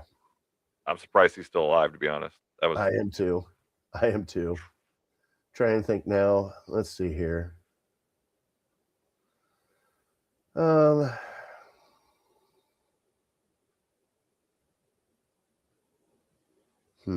Ryan Reynolds. I love his movies.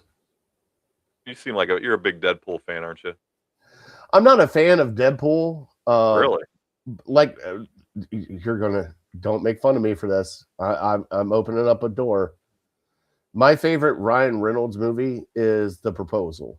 Oh, what a good movie. What a good movie. I love that movie. I wish, apparently they didn't get along very well, him and Sandra Bullock. They didn't get along very well. So that's why they never did any more movies. I thought they were great together. Yeah, I love that movie. Just how it was set up and everything. That's one of my favorite movies to watch. Now that's a good hangover movie right there. Oh, yeah.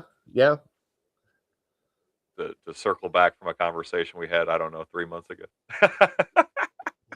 Bry with his hangover movies, yeah. Oh yeah. There was Did you listen to the story behind it though? Behind what? The hangover movies. Oh no. So me, Bry, and another guy all worked together, and we got our Christmas bonuses one year. Mm-hmm. And if you guys don't know, there is a wonderful bar in Westlake called the Dover Gardens. And it is definitely a dive bar. And we got our checks, cashed them, and they had $1 can happy hour.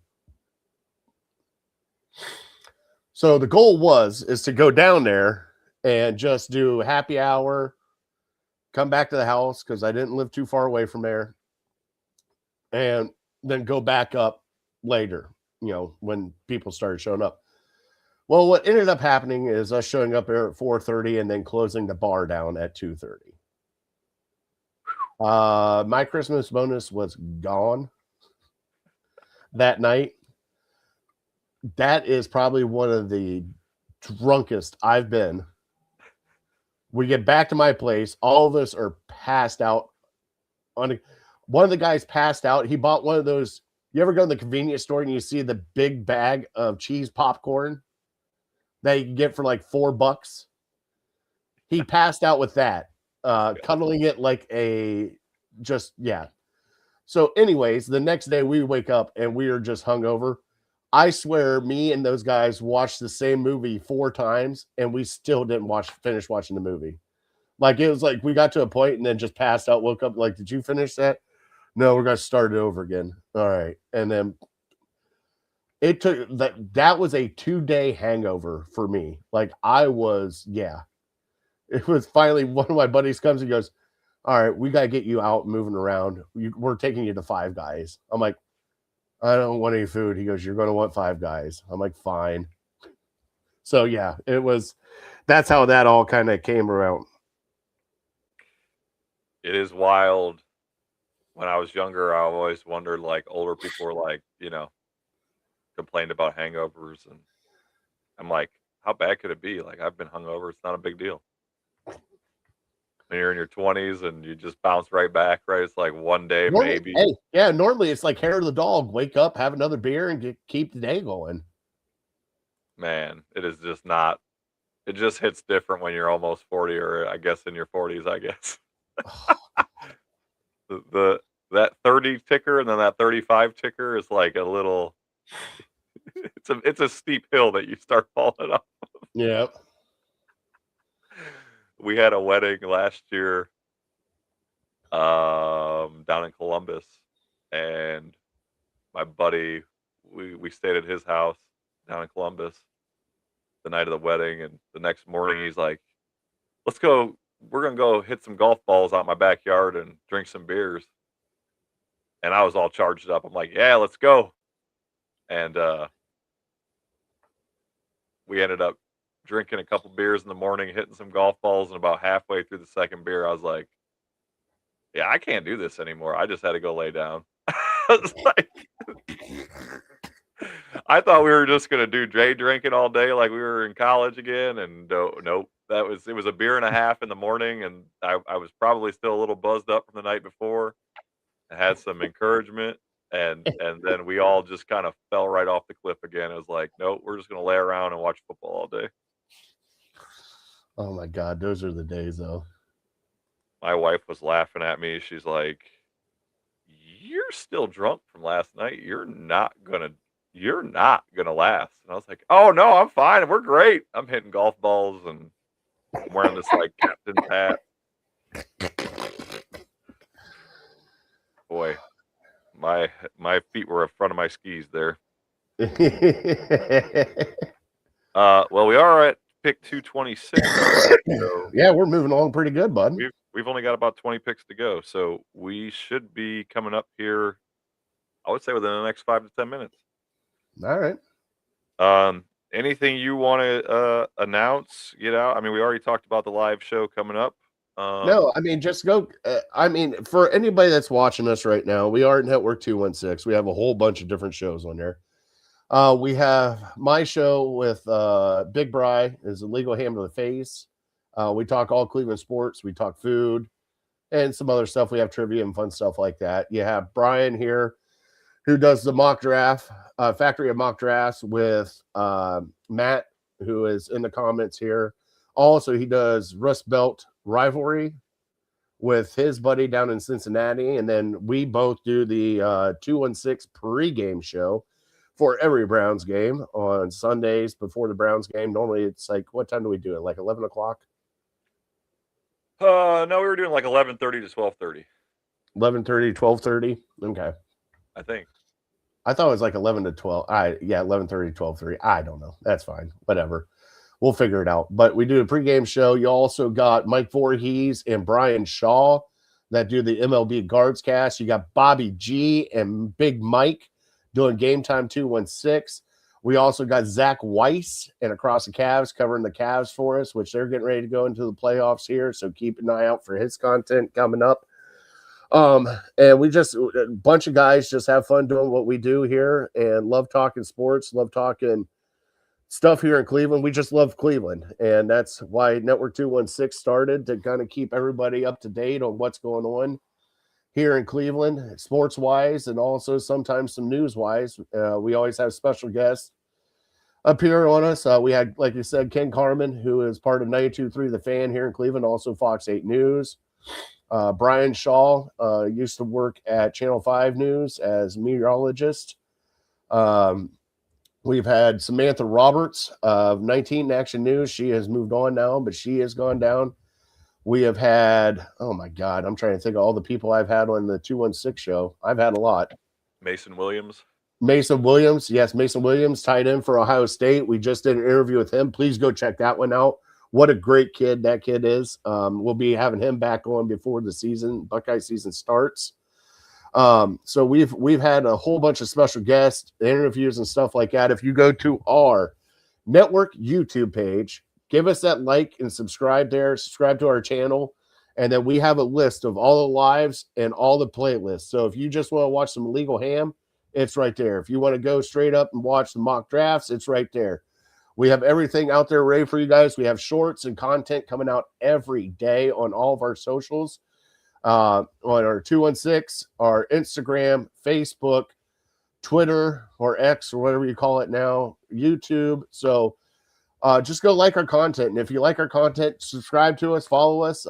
Like I said, we got our live stuff coming up here on the 23rd. We'll probably take a break, but coming back up in the fall, we'll be doing a live preseason game like we did last year at the 3 spot, where we will go to a bar while it's an away game and go watch the game together. Come watch the game with us in Network 216. And also we'll probably be adding more people and more content as the year goes on. We're doing some fun stuff here. Everybody's having a blast. And like I said, go give everybody a shout out and a check. Give them that like and subscribe and follow on all of our socials at Network_216. Also, we will be having Matt and his brother are going to start up a fantasy football podcast starting up this fall. Yes. So things will probably slow down a little bit for us here in the summer with not having much draft action to talk about.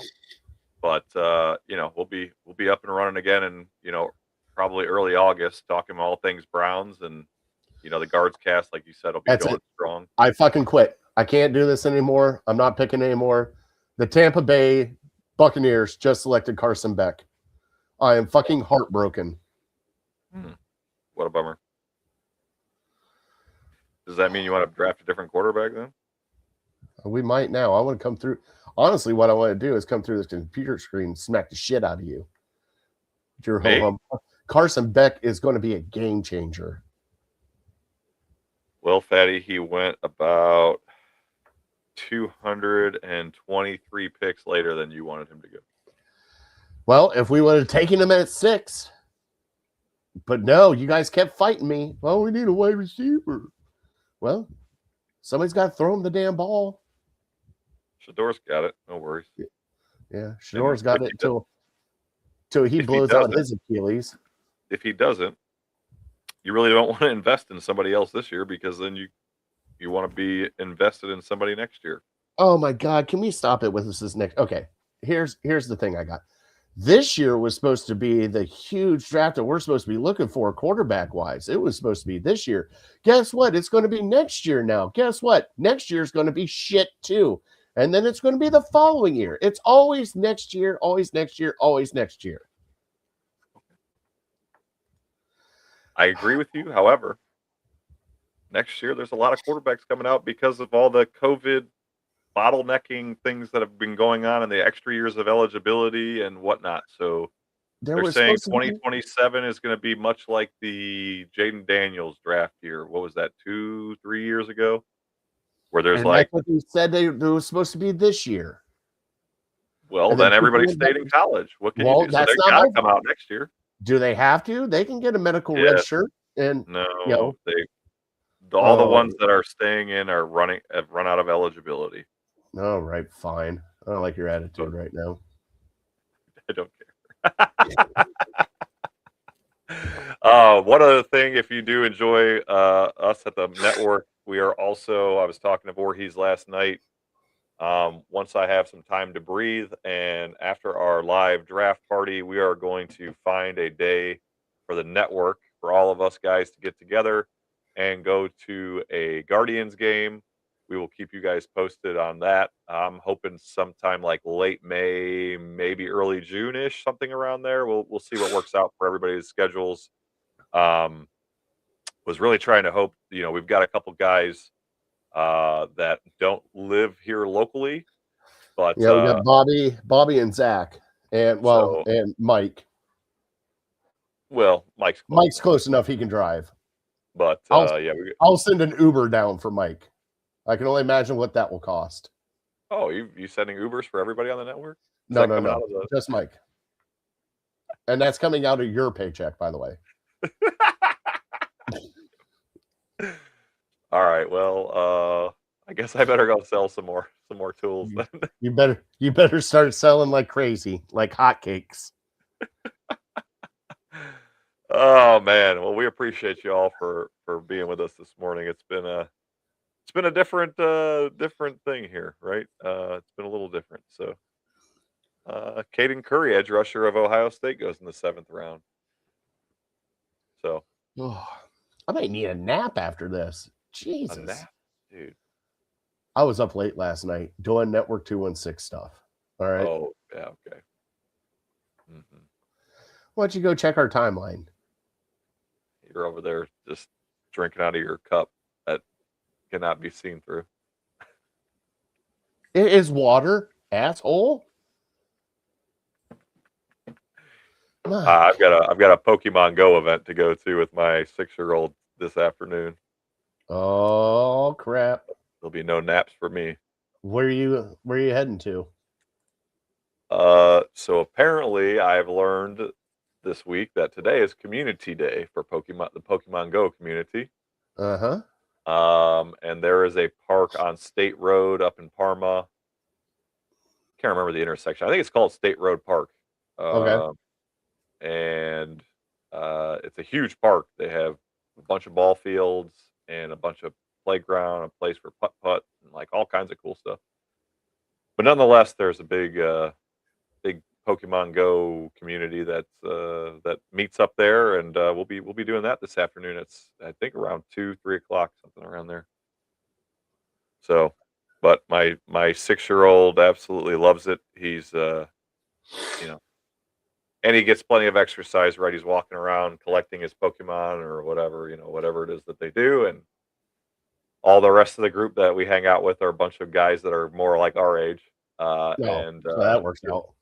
So my son brings the energy, right? The 6-year-old energy, and they all love showing him how to play. So it's great. Oh, yeah. I think today is going to be a low-key day for us. I'm not 100% sure. We'll find out when we get done here. My wife's probably got something that she wants to destroy. Yep. And then I got to go back to the grindstone work tomorrow because now it's in season, buddy. So I work 6 days a week now. So it's nothing like, hey, Saturday. That's why I like Friday nights, because I can actually let loose on Friday night and then, not have to worry about today, even though I had this morning. But man, tell you what, waking up Sunday morning at like 4:30 in the morning, it's no fun. Sure, that's fun. No bueno.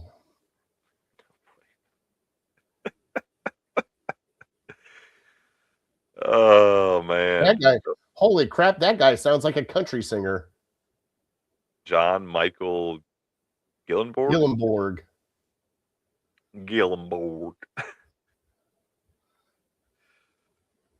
Boy. All right. We are just dragging here. I mean, geez. Justin Jefferson. There's another Justin Jefferson? I guess so. Oh, he's a linebacker. Okay. Okay. Yep. So we We're- are still pick number 236. So we've still got 12 picks to go. We're almost there. Come on. Power through, boys. It's funny because sometimes it speeds up and then it's like slow. When you get to one guy, the one guy that slows everything down. Come on, fellas, we're in the 7th round. You don't even care about these people. Mm. I'm almost wanting to type it in, bud. I really am. Oh, crap. Well, we got to pivot. Really? Yep. Packers took Tyron Montgomery.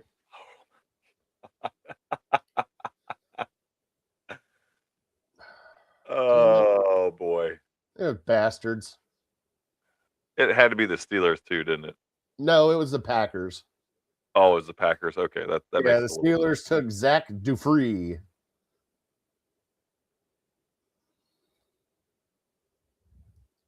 I got a backup plan, I think. Who's your backup plan? Hold on. Is it the quarterback from Illinois? Oh, yeah, sure. Yeah? Seriously? Yeah, I want him to pick a quarterback. Actually, I'm serious. I would have, if it was my choice, I would have picked. What quarterbacks are left? Do we still have Diego Pavia? Oh God, no! I refuse. What do you mean you refuse? You can't refuse. I sure can. The hell you can't. Oh, by the way, did you know that? Oh, what about Avery Smith? Nope, he's off the board. Quarterbacks that are still available. Adam Randall is off the board. We're Cade getting closer, Klubnik. bud. Cade Klubnik, Luke Altmaier is still on the board. Okay. Just make sure I haven't missed anything here. I haven't really been paying attention to anything but wide receivers because I wasn't thinking we'd have to pay attention. So we've drafted 2 wide receivers, 3 offensive linemen. Yes. 2, a safety and a corner, correct? Yep. And a tight end. Yeah, let's pick a quarterback. You got Cade Klubnik, Caden Wetjen, another short guy. No, thank you. CJ Daniels out of Miami. Michael Sturdivant out of Florida. Sawyer Robertson or Luke Altmaier. How big is Luke Altmaier? 6'2", 210 pounds. You want the biggest quarterback? That'd be Sawyer Robertson out of Baylor University. How big's he? 6'4", 216. You want me to give you the rundown on Luke Altmaier? Yeah, give me the run. Everybody was high on him at the beginning of the year, and then he just fell off. Yeah, Threw for 3,007 yards, 22 touchdowns, 5 interceptions. 2024, 2,700 yards, 22 touchdowns. Known for his efficiency. Finished his final collegiate season with a 67.4% completion ratio. Strengths as a prospect include his arm strength, passing accuracy, particularly in clutch situations. Scouts have noticed concerns regarding his pocket awareness and occasional issues with ball security when under pressure. Under pressure. Ding, ding, ding, ding, ding, ding.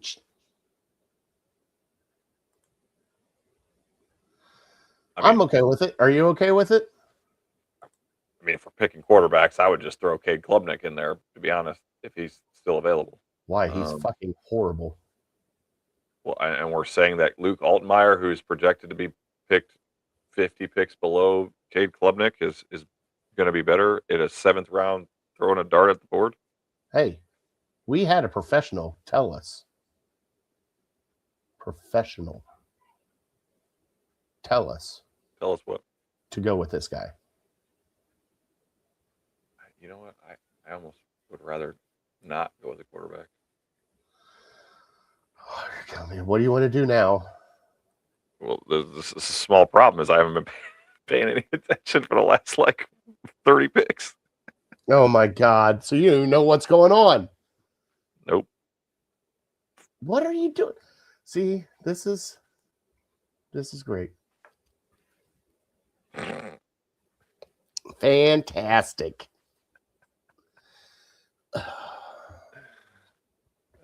were just going to pick Ty Montgomery and everything was going to be fine. Everything's going to be fine. It was going to be sunshine. And then damn you, Packers. You want to pick a linebacker from Michigan? Fuck no. Oh, jeez. Oh, he's I'm already sorry. got it. Sorry, I forgot. We're not at late night. Jeez, Can't drop the F. I'm sorry. We're almost 3 hours into the show. 2 hours and 30 minutes. You round up. I round up. Just throw a quarterback in there. Who cares? 7th round pick anyway. Ain't gonna make. Watch like 4 quarterbacks go off the board right now. What is that guy? Is that guy a samurai? Xavier Sori? No. I have no clue. He's a kick. Somebody drafted a kicker. Ooh, somebody already drafted a punter too, by the way. Did they? Mm-hmm. Yeah. I can't even pronounce his name. Kid from Hawaii. Kicker from Hawaii. The best kicker who's available is a guy named Trey Smack. Seriously. I'm serious. Oh my God.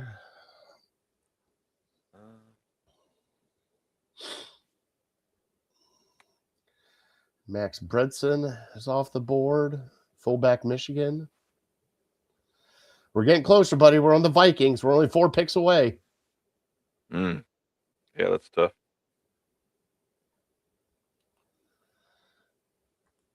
We're queued up and ready to go. With who? I don't know. Well, folks, this is why you make sure to pay attention to every draft in case the guy that you don't think anybody's going to pick gets picked ahead of you 10 picks. You just go Altmaier. You want Altmaier, get Altmaier. No, you said you wanted Klubnik. I do, but why do you want Klubnik? Why do you want Klubnik so bad? Just played against better competition, has a better, longer record, track record. But again, we're throwing a dart here. This is a 7th round pick. This is almost the end of the dang draft. This is pretty much an undrafted free agent. So what the hell? You like Altmaier? Get Altmaier. The kid from Illinois didn't play in any big games. I mean, they both didn't finish their didn't college play careers. Great. Well, yeah, but hold on. Illinois, did they play Ohio State this year? I think that was last year.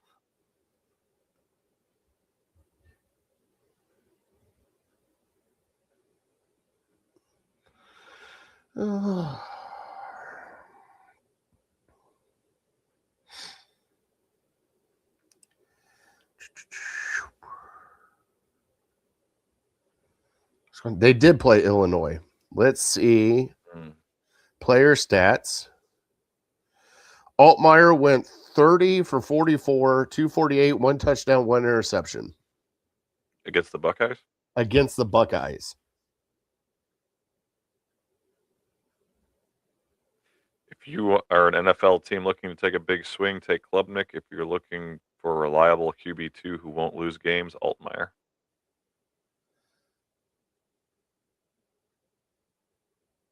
Well, somebody said hi, Dad, so I definitely have to watch my mouth now.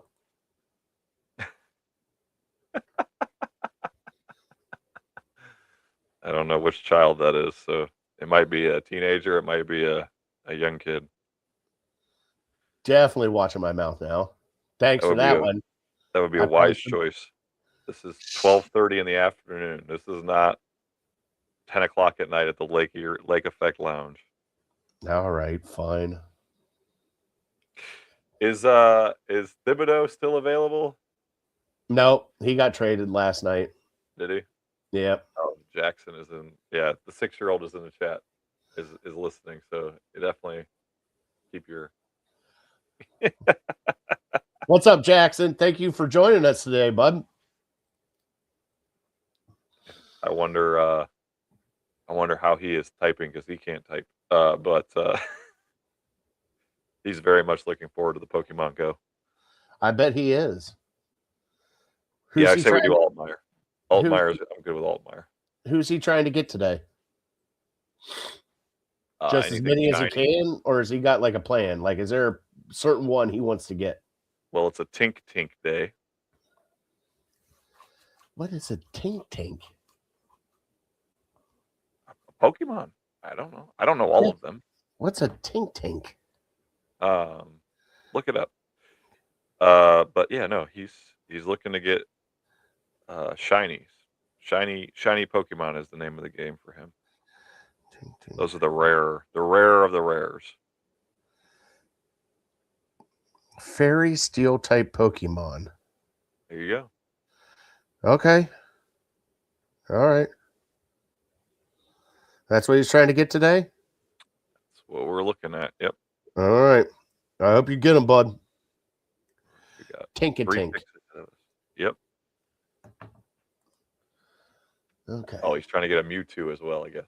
Oh. Everybody wants a Mewtwo, right? It's a pretty sweet card. And then after that, so are your boys into Pokemon or cards or not? Yes, they are, but not as right now. They're into like Roblox and Minecraft and all that right now. So they're doing all that sorts of stuff. So there's a pretty cool thing at the weekend of Mother's Day, May 8th, 9th, 10th. Mm-hmm. Thing called Collecticon. They do it at the IX Center, or they did it last year at the IX Center. I think they changed venues, but a bunch of vendors with a bunch of Pokemon cards. It's really cool. Nice. We're saving up all our nickels for him so he can get some good stuff while we're there, because that stuff is so inexpensive these days. Yeah, I know. I know. Ooh wee! All right, come on. Oh, Klubnik's gone, so we don't have to pick him. Okay. All right. Got 2 more chances for somebody to snag Altmaier ahead of us and blow up this plan for the second time in the last 10 minutes. And it's the Patriots in front of us. You think they're going to take him? No, I don't think the Broncos or the Patriots would pick a quarterback here, but you never know. Broncos are already in. They took a tight end for BYU. Sweet. Okay. Come on.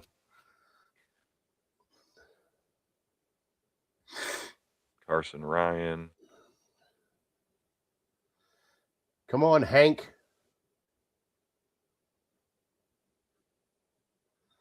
Oh, his pick's in.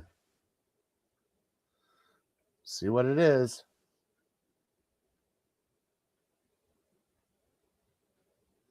Anthony Hankerson. All right. So we're going Altmaier? Altmaier, baby. How you spell it? Lukealtmy. Hold on. ALTMYER.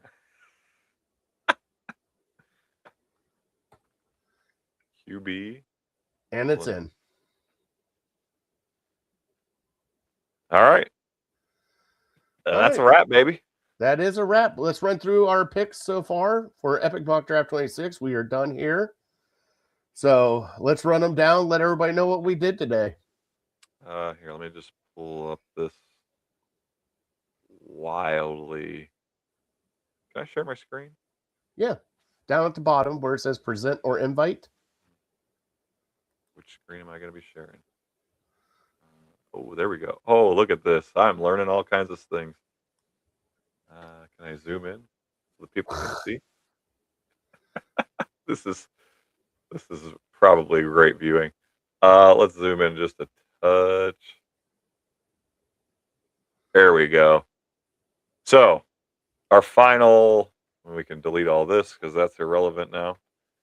Our final treasured cove here. We picked 6, Carnell Tate, wide receiver, Ohio State. Caleb Lomu, offensive tackle, Utah. Round 1, McNeil Warren, safety out of Toledo. Round 2. Round 3, Oscar Delp, tight end, Georgia. Round 4, cornerback, slot corner, Malik Muhammad, Texas. Round 5, we got Deion Burks, wide receiver, slot wide receiver out of Oklahoma. Parker Brailsford, interior offensive line, mostly played center at Alabama. Round 5 as well. Offensive tackle, our guy Diego Pounds, a Ken Carmen special there, a large mammoth of a man, 6'6", 319 pounds out of Ole Miss. Another project type, kind of like DeJuan Jones, so another swing there. And finally, in round 7, towards the end, pick 248, we picked Luke Altmaier, quarterback out of Illinois. Fatty, how you feeling? I like it. I like it a lot. Love it. All right. Break us down. Get us out of here, baby.